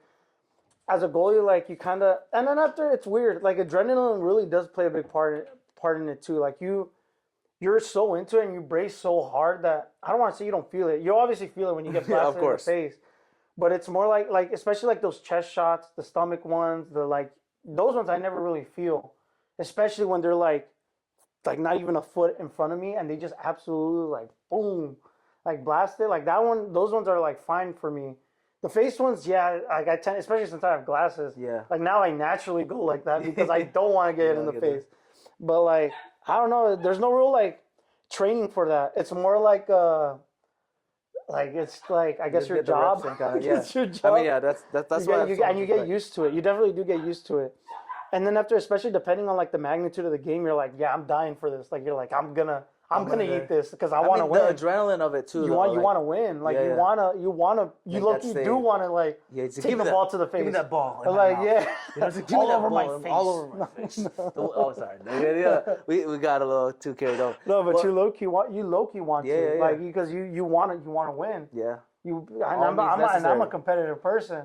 Like I'll take the cleat if I have to. Yeah, like, damn, bro. I want to win. Like it's like especially like I said, it depends on the circumstance of it all, but like still like I feel like I get so locked into like soccer games in general that I completely like I'm zoned out in that sense. Yeah, you're in a different headspace. So like you obviously don't want to die for it, but like you do want to like you're zoned out. You're gonna do what you're gonna do, and like that I don't know. That's how I did at least. Oh my God. So when an attacker is doing a one-on-one, this is me so I can learn a little bit better. What is the best way to stop that like striker or anyone that's coming at you? Do you go closer to the striker? This is what I like doing. Because there's different ways people do it, right? Yeah. So the way I do it is I do hold my line a lot, but I'm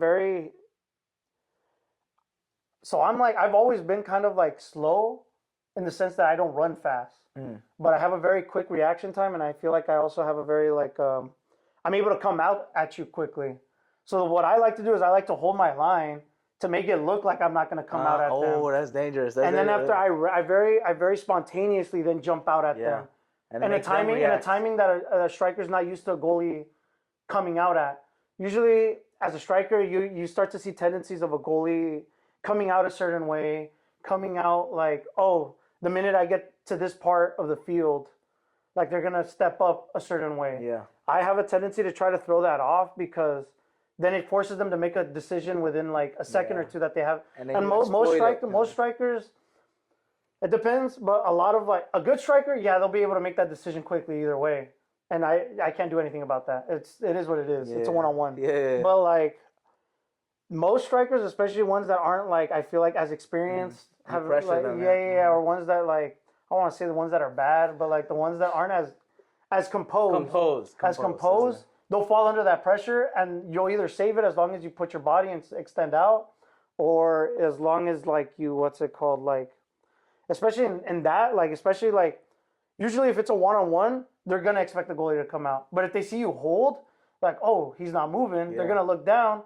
And then if you explode out, the minute you do, they'll be like, oh. Yeah. Or like if you are coming out and they're like, oh, he's going to hold or he's coming at me. And then after the minute they see I like zoom out of nowhere, they're going to be like, oh, damn. Like you see it in their face. And then, I see it all the time. You could, as a goalie, you could see what. You have to read. It's weird. You could see what they're thinking, kind of. It's really interesting. Because you could, so every time, that's how, at least how I tend to approach one-on-ones. I tend to be like, It's a psychological game right there. Like, am I going? Am I going? Am I going? And for that, and the way I come out, it always changes for me at least, because I know it. At least at least strikers, they have their own like mindset of like, oh, this goalie's gonna come out, or at least when a goalie comes out, they already know what they're gonna do most of the time. Especially when you get a 1-on-1, you're like, ooh, I'm banging this. Like most of the time, a striker's thinking that. So like they already have their mind made up of what they already kind of want to do. So my thing is more of a mental thing, and it's more of like, oh, I got to throw them off to make them question what they're doing. Because to me, I mean, goalkeeping is just a very like mental.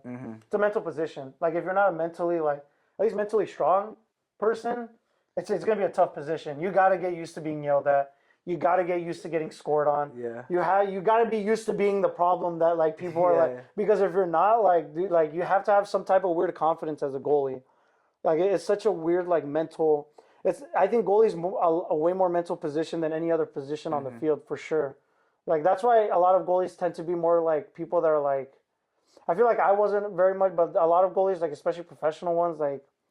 I'm just gonna throw out like Oliver Kahn, Neuer, like those German goalies. They're very like leader type like goalkeepers because you have to be like a lot of people, you got to get used to being like if you make a mistake, it's gonna cost something.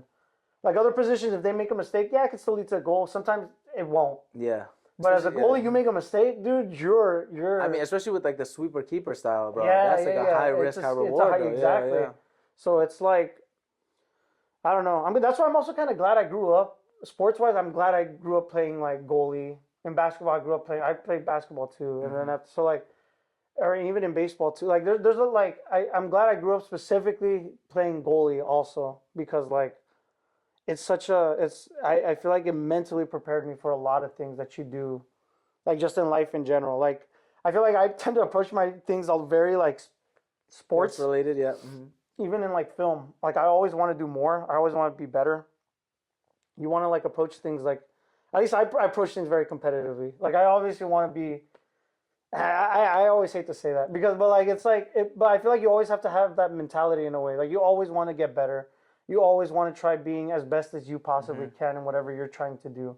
Because if not, there's not a point. There's not a point. Yeah, you're just stagnant the whole time. Yeah, exactly. Like you always want to try and improve what you're doing. So that's why I'm kind of glad I grew up in that position and that kind of like space as well. Man, the sports sensei, the keeper. Now I know all the secrets when we do 1v1 now. Yeah, so if you're most of the time a goalie, their mind's made up, bro. Like also, I mean, also like that, I'm glad you have that perspective because like with the striker, bro, like because that's all I played to be. That's my favorite position, honestly. I obviously with pickup, you have to learn the other ones. Like I end up just playing like box to box midfielder now because you just can't always unless you play 11s, which I haven't played 11. I don't think I've ever played 11s, which I really want to so badly, bro. It'd be so fun because I can just do the position on top. But yeah, with those 1v1s, it's very a psychological thing, man. Yeah. The best thing, like for the attacker's perspective, you want the keeper to bite first. Yeah, exactly. To make decision. Like if I see you shuffle to the right, I was like, oh, that's easy slot to the left. Exactly. You know, or the other way around, or like a chip. Like if you're coming too much. Yeah, you know exactly. But it's all like it's theatrics. Yeah. You know, penalties. How do you save a penalty though, bro? Because that's also all very mental. It's like getting it. That's hard. I won't lie. I love penalties because as a goalie, you have nothing to lose. It's a penalty shootout. Yeah. It's like you as a goalie, you should want penalties. Yeah. If anything, the person shooting has everything to lose because if they miss, they look bad. Yeah. If a goalie gets scored on the penalties, everyone's like, it's a penalty shootout. What else can they do? Yeah. It's a 50-50. Yeah. So that's why. Or even less, to be honest, because you guys have. You have to like get in their head as much as you really can. I'm not a very vocal person. I usually never talk during PKs. But I feel like I have a very good I have a very good reaction. I have a very good read of people usually in PKs. You can kind of tell who's nervous. You can tell who's like second guessing their own decisions, and those are the ones that you really want to like exploit a little bit. Bit. You kind of want to put some pressure on them, like go up to them, make them nervous, get them anxious, because that's in reality they're the ones that are. Most of the time, as a kicker, they're the ones that are nervous. As a goalie, I'm never nervous in a penalty shootout. Damn, he's ice cold. Because it's like I have nothing to lose. It's a penalty shootout. If anything, I have everything to gain. If I make the save, bro, and we win the penalty shootout, like you're the one that you're the one that helped. You get what I'm saying? Obviously, your teammates have to make the penalties also, But as a goalie, if you make a save, you also hype up the people on your team that make Yeah, because they're like, I can't lock because in. now they're like, now I gotta lock in, and that's what I mean is I feel like they are the ones that always have something to lose. That's why whenever I see a penalty shootout, I'm like, as a goalie, you should be hyped, and especially nowadays, I feel like everyone does the sort of like Neymar and like the stutter run up, very slow run up, and usually as a goalie, if you see like a slow run up, the shot could still be hard. But most people don't got the technique to be hitting it like Neymar. You get what I'm saying? Most people don't. As much as they think they do, they're not going to blast it as hard as they think they are. So most of the time it's going to go low. So I kind of just have to either read how they're going to shoot it, or you have to like, you kind of either guess or you read based off of how they usually shoot. A lot of the time you could tell how they're shooting based off of how it's coming off the foot too. Like if you could tell they're turning their body very much hips, right? The outside, it's like they're obviously going to try placing it outside. Sometimes there's very few people that are able to like angle their body that way and hit it. Like I said, like the very few is like Neymar, and like unless you're Neymar Messi, like you're not gonna blast that. He's like, you're not that guy. You're not gonna blast. You're not gonna blast that top corner. And even then, it's not gonna go all the way to the corner.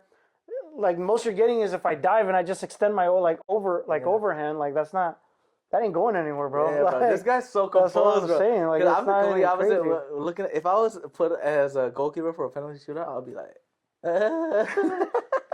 But I mean, that's also why I think it's also same principles for like people that are trying to hit the penalty. You just have to kind of commit to it and just be confident. Because if you hesitate, they'll feel like you said, you smell the blood. That. Yeah, exactly. You know, you smell the blood. Yeah. And I've noticed that when I've done some penalties against some of my friends, bro. It's like the second I hesitate and I don't just be like, all right, I'm gonna do bottom right, no matter what. I'm not gonna say it obviously out loud. I mean, you could. That's like a funny like. You say, I'm gonna do bottom right. You know, when you call it out, whatever. But yeah, man, that's great. Dude, if you do that, you gotta blast it. Like you better be placing that thing perfectly. You have to rocket that, bro. Like even in that World Cup, Mbappe was hitting it the exact same way all his PKs, bro. And he made all of them. All of them. But that's just sheer confidence. Yeah. Like even the goalie was reading them all. Yeah. But that's what I mean. That the attacker has everything to lose. If you're a shooter and you're a shooter, like. You gotta be confident on that. Like, I mean, bro, if you can make it, you'll make it. You saw the Champions League final, though. Yeah, bro. The PKs. Man, they just rocketed it all over, That's bro. what I'm saying. Like, it's like, I don't know. It also all comes down to confidence too. Like sometimes you even just gotta fake that confidence. That's with a lot of things. I feel like, not even just soccer, bro. Yeah. Like just in life in general. Like sometimes you gotta fake that confidence, even if you don't got it. Like, bro, that's a deep right there. Man, we getting lessons from soccer, from entertainment, from everything. Oh my goodness, man. Look, sports I feel like is a lot more deeper and mental than I feel like people give it credit for too. Because you know how people give it as like, oh, people that play sports are like meatheads or something like that. But in reality, like I feel like especially certain positions, it's a lot more mental than it is actual like physicality. Like it's like a lot more of like you got to think of the psychology of certain people. And what they're gonna do and what they're gonna think. I mean, it's the endurance too, the mental fortitude, bro. Yeah, to be able to do that. I love how you're mentioning the whole goalkeeping stuff. Like, stuff is just gonna you're gonna get scored on, whatever. But you just have to brush it off and keep moving, just like in life, man. Yeah. Life is unpredictable, man. You think we could have predicted a pandemic? Hell no. There's no way in hell anyone would predict that. And then other stuff that happens in life, whether it's like growing up or like dealing with financial stuff, family relationships, maybe everything, anything. Like you just gotta find a way to just keep moving forward because. That's how you continue the game of life, man. And then, bro, I know for real. You're gonna win the penalty shootout, win the World Cup. World Cup predictions, though. I think this episode comes out when the World Cup ends. I think I can't remember, but what do you predict?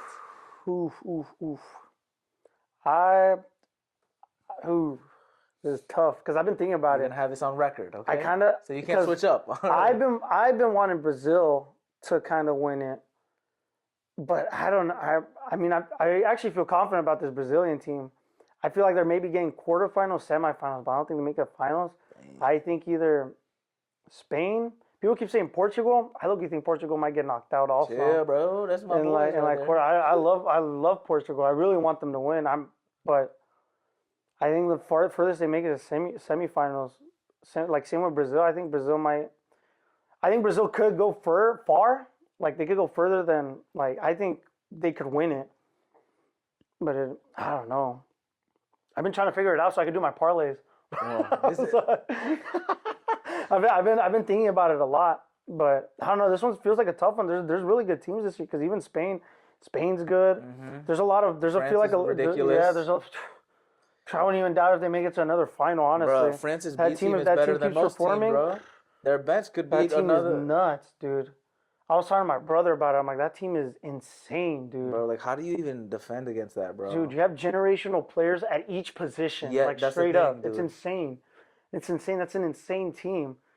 But like France, there's even dark horses like in this year that I feel like that people are like counting out pretty quickly, like Denmark or like countries like or where's Holland from? Norway.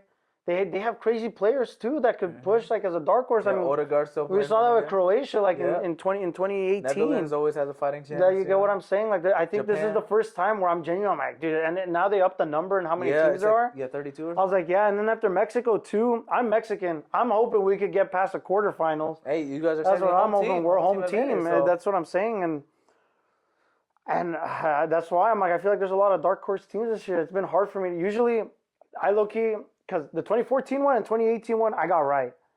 you did? You picked Germany for I picked 2014? Germany, Really? and then after I picked France to win those, and they ended up winning. The only difference was that in 2018 I had what's it called? Instead Croatia, I thought England would play France, Oh, bro. and England got eliminated in the Yeah, yeah, yeah. semifinal.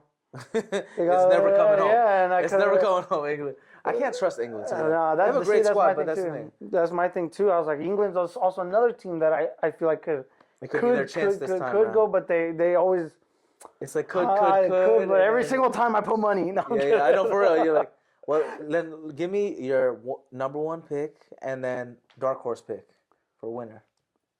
Brazil. Okay. And then what's the dark I'll horse say like Brazil will win. And my dark horse. Dark horse. I wouldn't say England's a dark horse. Mexico. Mexico. Okay. I don't even biased. I but I feel think that. if Mexico somehow gets past that round of 16 quarterfinals area, They got a good shot. it's such a country that like I'm just even though I'm Mexican, but like a little biased. It's okay, as you I'm know? speaking like as a soccer fan, I feel like we're one of those countries that genuinely out of straight motivation, Got that dog in you you. get Yeah, what yeah, I'm no, saying? seriously, Like yeah. out of straight like momentum. I mean that's with a lot of dark horse teams. The minute they get momentum, dude, It's dangerous, they do yeah. crazy.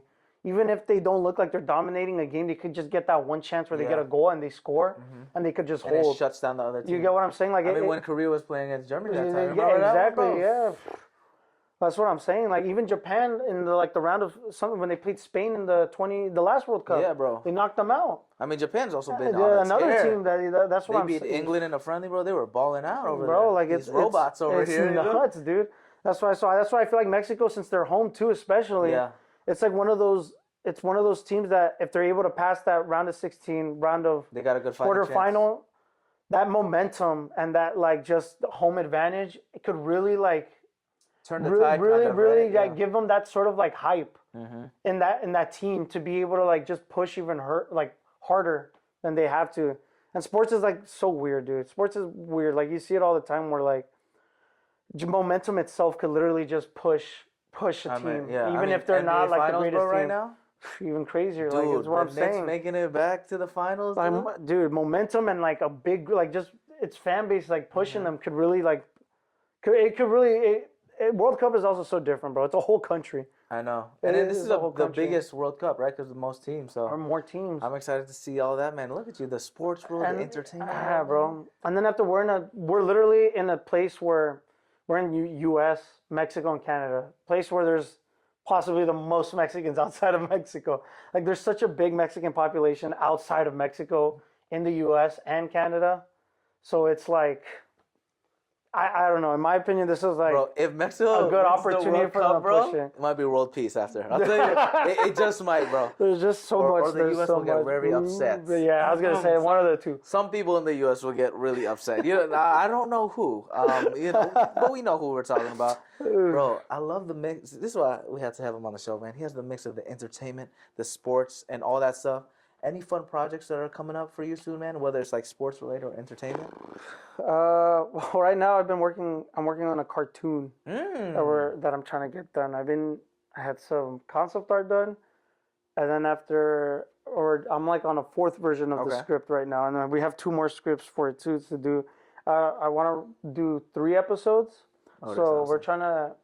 I would like I it's a very like an Adult Swim style show. I definitely catered it for that because I do want to hopefully eventually get this like idea in general. Maybe somewhat on Adult Swim. I don't know for sure. We don't know what's going on, but I'm doing the last edits on this script. So I somewhat started storyboarding, and then after I'm talking to somebody to help me animate right now, and then another person to get more art done so we could get character designs. Oh. So that's something that hopefully around like we could have something done by like late summer, early fall, like fully done. Well, these are for sure going straight to YouTube. Like they're not going to any festivals. They're not doing anything crazy. Well, that we've been debating because we do want to get it shopped to like somebody to hopefully get it picked up. Yeah, yeah. So we could actually do because it's like it's a very adult styled animation. It's about a dude that turns it. It's like about an unemployed pothead. This is supposed to take place in like some like retro like futuristic Yeah, like yeah, place. yeah. About some pothead that he does an operation to get his cat to turn his cat into like a talking into like a talking person. So his so his cat could talk. And then after now his cat is like conscious and now he's trying to get him a job at this Chinese restaurant on the moon. What in the world? So that's what the show revolves around. So right now the title that we have is called 5 p.m. at the Chinese Express. So that's what we're working on. Hopefully by late August I could have something to show for sure. Bro, But sounds that's what we're exciting, working man. on right now. Hopefully, Well, if you need a I'm voice looking actor, forward. say less. I got something. I'm scared now. I'm kind of scared. I talked to Desmond about it. Desmond was so down. So oh man. So hopefully I could. We'll talk off script about it. Talk to him about it again. Bro, that's exciting. I'm excited for that future stuff, man. Interesting. Let's finally talk about our talking points. We kind of went all over the place. That's what the Patty Yeah. Show's about. Yeah. But the first talking point on passion, okay? Moving at your own speed. How did slowing down or speeding up change your journey? I feel like it's funny because when I saw this question, I was like, low key.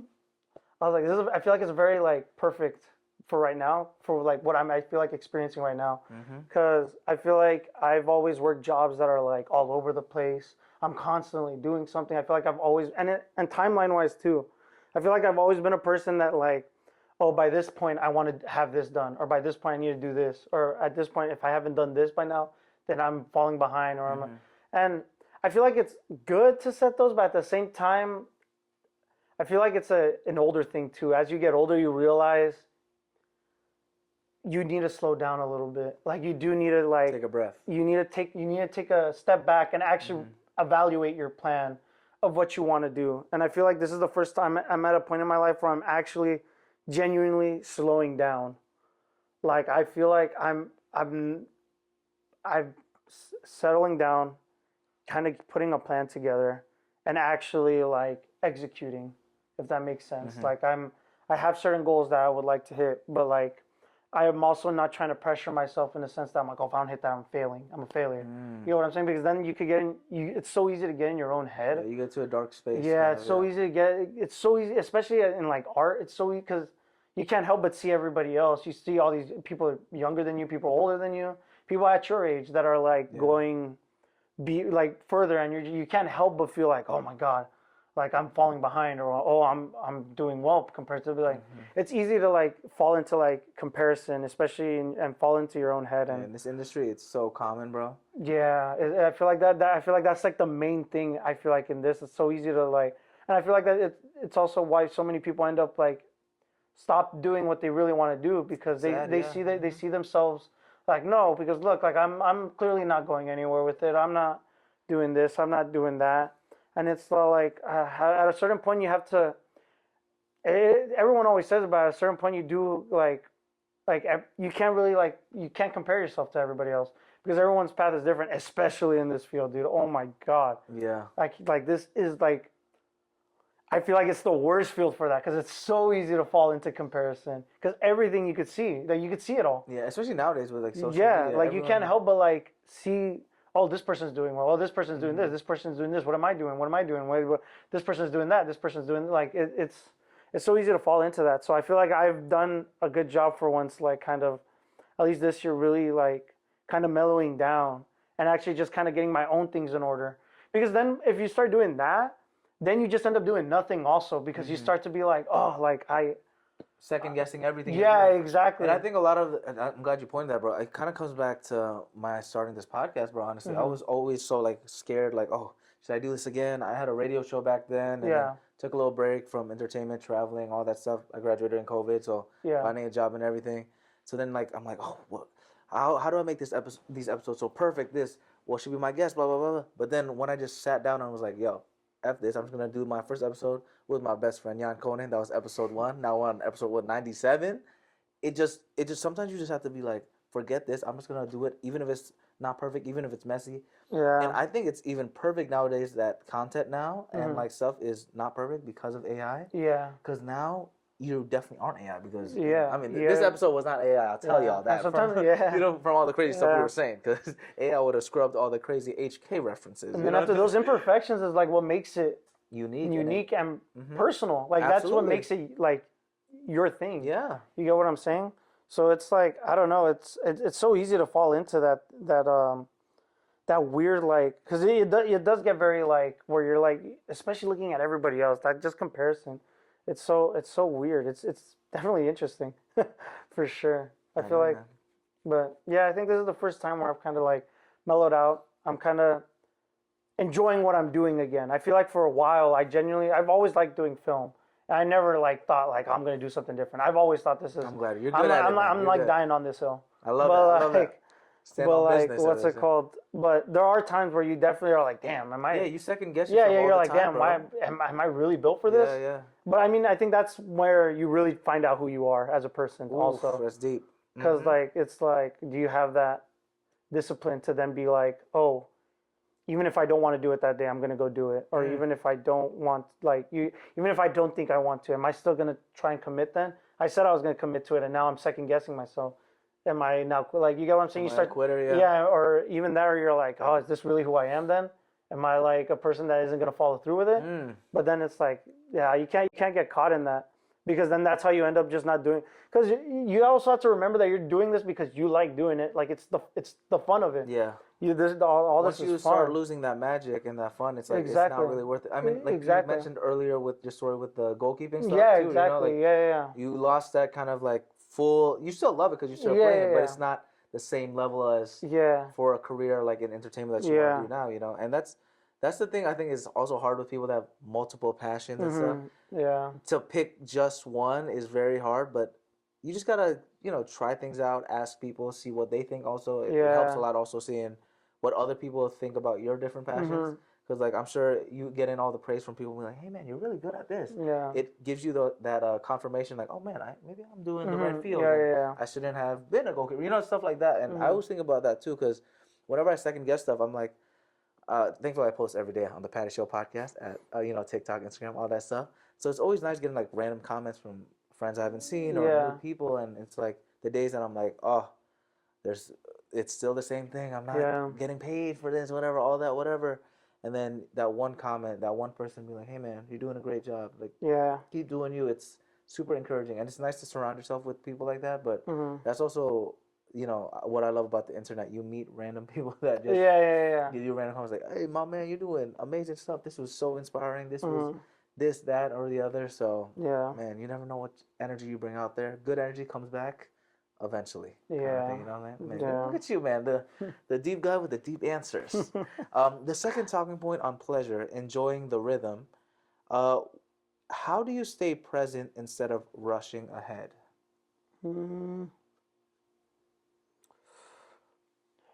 Damn, I wish I had a good answer for that, but I feel like I'm barely figuring that out myself right now. I think that's a good answer itself, brother, honestly. Yeah, I feel like it comes with adulting. Quite honestly. It's like, I especially recently, I definitely have been, because before there's times where I'm like, oh, I wish I was able to sit back and enjoy that a little bit more. But I think this year I've caught myself a lot where like I go with family now and these big family events that we have, and I'm genuinely sitting back and I'm like, oh, oh, this is nice. Like I'm like I kind of just sit back and it's like Like the nice to take it all in. Yeah. It's You're weird. right. It's really Bro, weird. I feel so old when I'm like just. You just sit back and you're like, holy hell! Like Like, you're oh, like, now I know what my uncle was doing. yeah. Or you know what they were talking about. Yeah. Because when you're young, they tell you that all the time. Like, oh, you're gonna get old quick. Oh, you're gonna feel this quick. Or and as a kid, you're like, yeah, shut up, bro.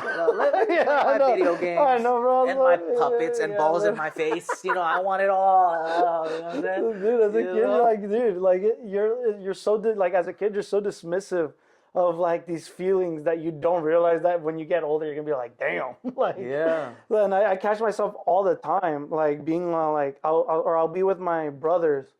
And my younger brother has a kid now, which is it's still crazy to me. Your younger brother has a kid? Yeah, he has a kid right now. Congrats, So it's still weird You to don't me have a now. kid, right? No, I don't have a kid. Nah, me or my older brother don't. Nah, I'm not. Damn, he quit. Wait a minute. He had a kid. How old is He's 21. He had a kid when he was 19.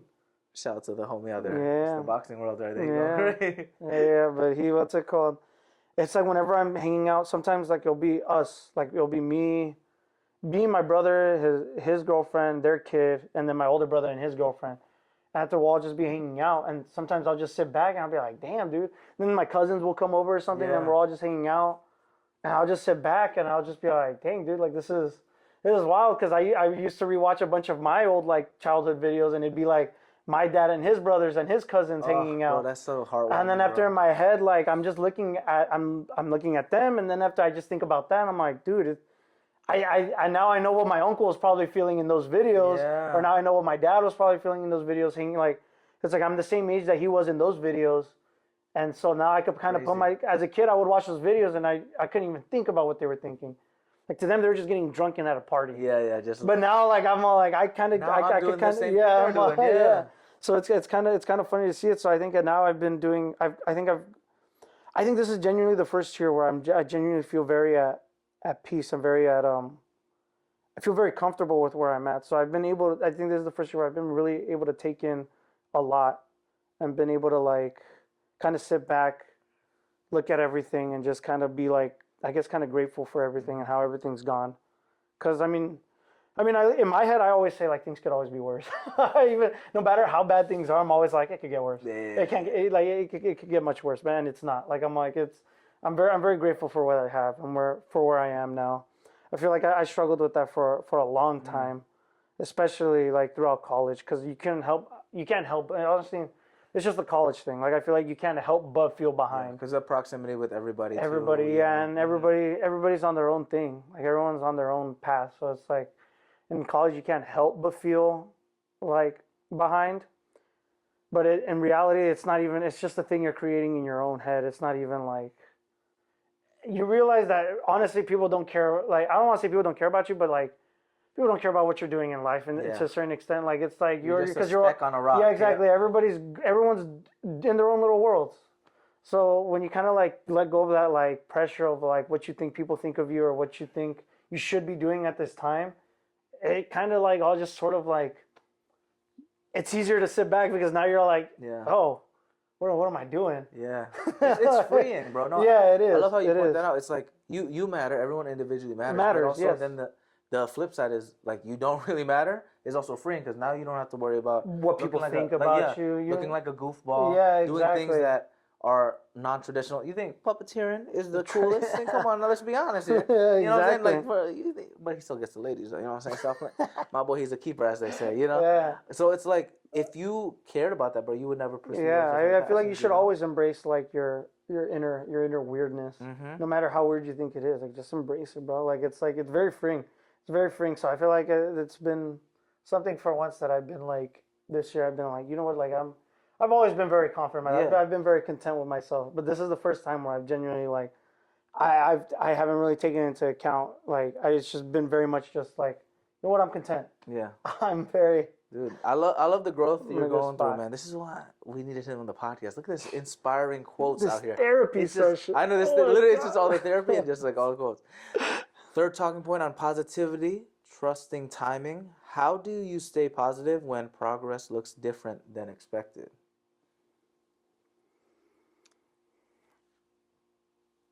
You said trusting timing? Yeah.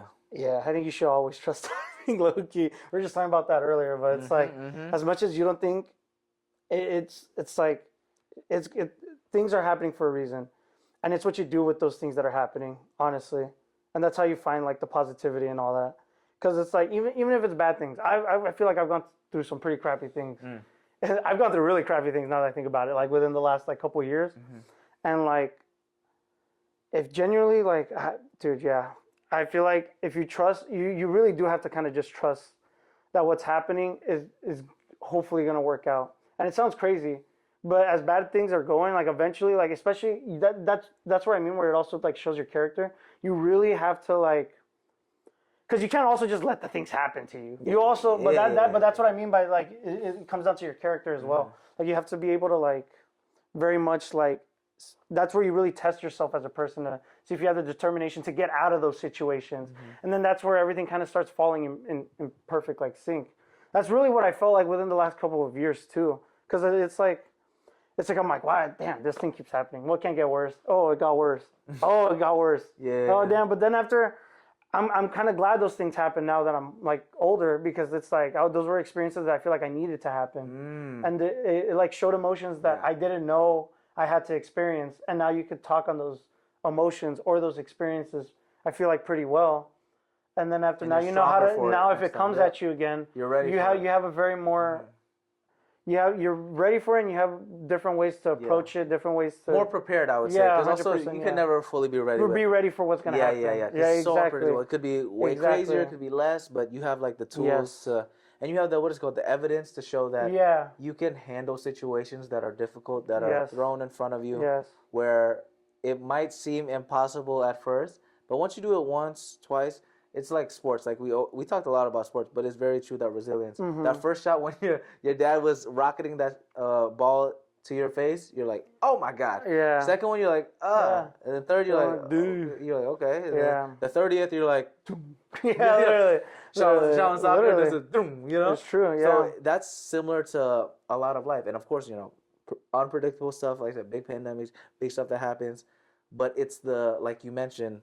It's kind of what you do with all of it. It's kind of like it's really how you act on all that stuff. Like on like, even if you feel like you're doing bad, like, all right, then like you have to try, what am I doing wrong then?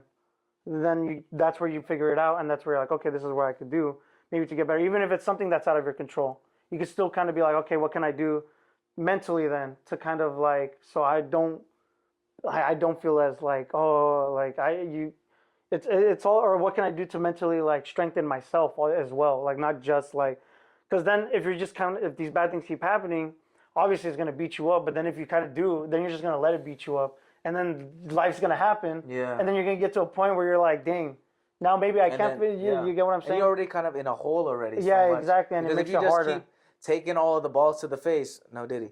All the pain and the punishment. This sounds kind of crazy now, out of context. But literally, like all the punishment that's happening in your life, all the negativity. If you just keep accepting it and not getting better from it, once you're in that bottom, it is possible to go up, and rise from the ashes, as they say, like the phoenix. But you can. It's way more easier if you're already above some of those ashes. If you're all the way on the ground basement floor to get to level 100, it's gonna take a while. Yeah, but if you're on level 90, hey, you can just take 10 floors. Yeah, no, it's not 100%.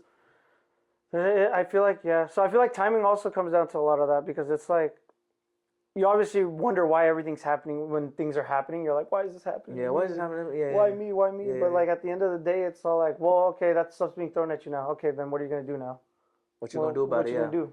It's one thing to acknowledge it, because you kind of have to. Yeah. Because that's how you also solve problems, right? And it's also very easier said than done. Of course. It's one of those things. Yeah, it's very. I'm not saying it's easy to be like, get out of this. Like, just get out of this rut. No, it's not. It's probably the hardest thing you'll do in your life. Of course. It's probably the most difficult thing. This is just a reminder when y'all listen to this in the shower, maybe on your commute to work, getting your steps in, walking around, or practicing being a goalkeeper or puppeteer. Yeah. Our boy Antonio Dorame told you that you got this. Genuinely, you there's so much. There's just so much in this world that it's craziness. That's also the thing. This world is just a bunch of craziness. Yeah, bro. it's really like a A bunch of simulation. crazy. You're always gonna get caught off guard with what's happening in life. You're never Literally. gonna be in the perfect time. You're never gonna be in the perfect moment to do things. That's why it's kind of just better to just do things or just act on things because like, I mean, time is constantly moving, bro. Like Yes, sir. you ain't got control in that. Literally. You're never gonna have control of anything. So to say there's always gonna be a perfect time for something, there never is gonna be a perfect time for something. There's never a perfect time for anything, realistically.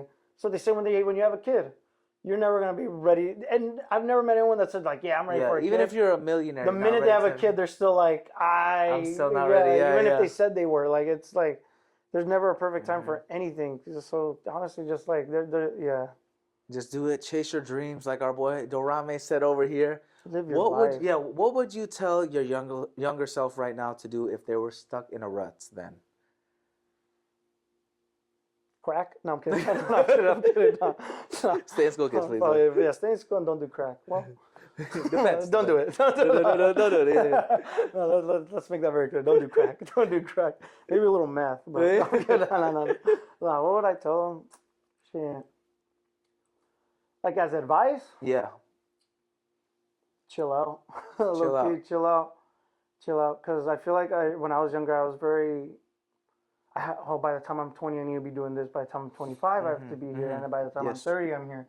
And I felt like I put a lot of pressure on myself to like be at certain points. And when I wasn't getting those goals, you can't help but like be like, Beat yourself up. Yeah. yeah, exactly. And I feel like, especially like in my early 20s, I was really beating myself up to the point where I just wouldn't even do anything because I was just like, oh, maybe this isn't for me. Oh, maybe Yeah, this, paralysis kind of. Yeah. Yeah. And so then you just sit and do nothing. And That's even worse. Yeah. Exactly, and I wish I kind of had a little bit more of that mental fortitude to kind of just like stick through it and not like take those like milestones that I set for myself and not hitting them like as like, oh, then I guess I'm not gonna succeed. You know what I'm saying? Because it's just not true, especially like as a young kid, like or like as a teenager, especially. Like I feel like that's like the easiest time to be like I'm gonna beat myself up over these things that I'm not getting to.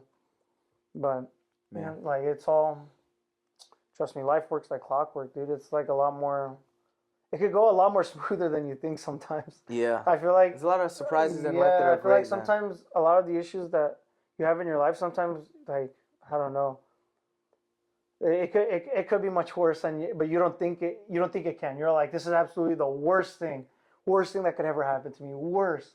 And then but like sometimes it just takes something to just fix that, and you don't even realize it because you're stressing yourself out so much.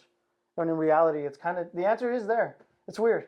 Wow. It's not as far as you really think it is. Like the answer. Sometimes it genuinely is just kind of there. It's just there's so much blocking it. There's so much fog in between that you can't see it. It's really weird. I say that as a person that doesn't have everything at all figured out. Like, but you're doing the thing, man. I'm so proud of you, man. So grateful for you to be on the show finally, man. Appreciate you know, we're gonna have some more episodes with our boy over here. Where can we find your socials and all that good stuff? Super duper Antonio at Instagram, TikTok, that's about it. No, I don't got a TikTok yet. I am planning on LinkedIn, though? hopefully. I LinkedIn? do got a LinkedIn. What is Antonio it? Dorame, LinkedIn. Yes, follow, connect Antonio with my Dorame homie Jr. over- Yeah, Junior. Be forgetting that. Be forgetting that. Yeah, I'll be they're gonna put the forgetting wrong that. I person know. This guy's not a That's gonna be puppeteer, like some goalkeeper. cousin from Arizona or they're something, like, bro. It's like someone connected with me randomly in the entertainment industry. But yeah, and then the projects, They're gonna be coming hopefully on YouTube. That's why I'm hoping by this summer I'm gonna have some more content that I'm hopefully gonna awesome, bro. start He's doing. gonna put it out there. Hopefully, this is all the planning that I've been doing too. So hopefully, this whole first half of the year I've just been planning, and now it's the execution part of this. Yes, sir. This year it's the summer. Super exciting, man. It's the summer. It's time to get summer. going. Exactly. Hot boy summer, baby. This is where it's time to get the ball rolling. So hopefully by this summer I'll have a TikTok, that YouTube, everything, and I'm hopefully gonna start committing a little bit more to doing more content. Hopefully that show stuff, that cartoon, I could have that, have something to show by fall. We'll see how that goes. Yeah. I'm It's excited. I'm so hyped for you. And the Patty Show puppet coming soon. Yeah, I'm excited for that. I'm excited for that. Whoa, that's going to be a funny time. Man, find us at Patty Show Podcast, on Instagram, YouTube, TikTok, pattyshow.podbean.com. That's the website. Or pattysetiati.com/podcast. Usually we like to end with a little bow and arigato, bro. But again, I'm so thankful for you, man. Thanks for coming on this show. Appreciate you for having me. Bro, so many flowers. I could have had a whole episode with just all the flowers of you, but we're so grateful for you. Appreciate you, my guy. Let's end with the arigato. 1, 2, 3. Arigato. Thank you, everybody. Woo. Thanks for joining me on this episode of The Patty Show. I hope you had as much fun as I did exploring the crossing point of the 3 P's: passion, pleasure, and positivity. If you want to keep the Patty Party going, follow us on Instagram, TikTok, YouTube, and all social platforms at Patty Show Podcast. Share this episode and leave a positive review. PattySatiati.com/podcast, as well as pattyshow.podbean.com have got more of your Patty Show needs. In the meantime, keep passionately pursuing your personal paradise. Arigato.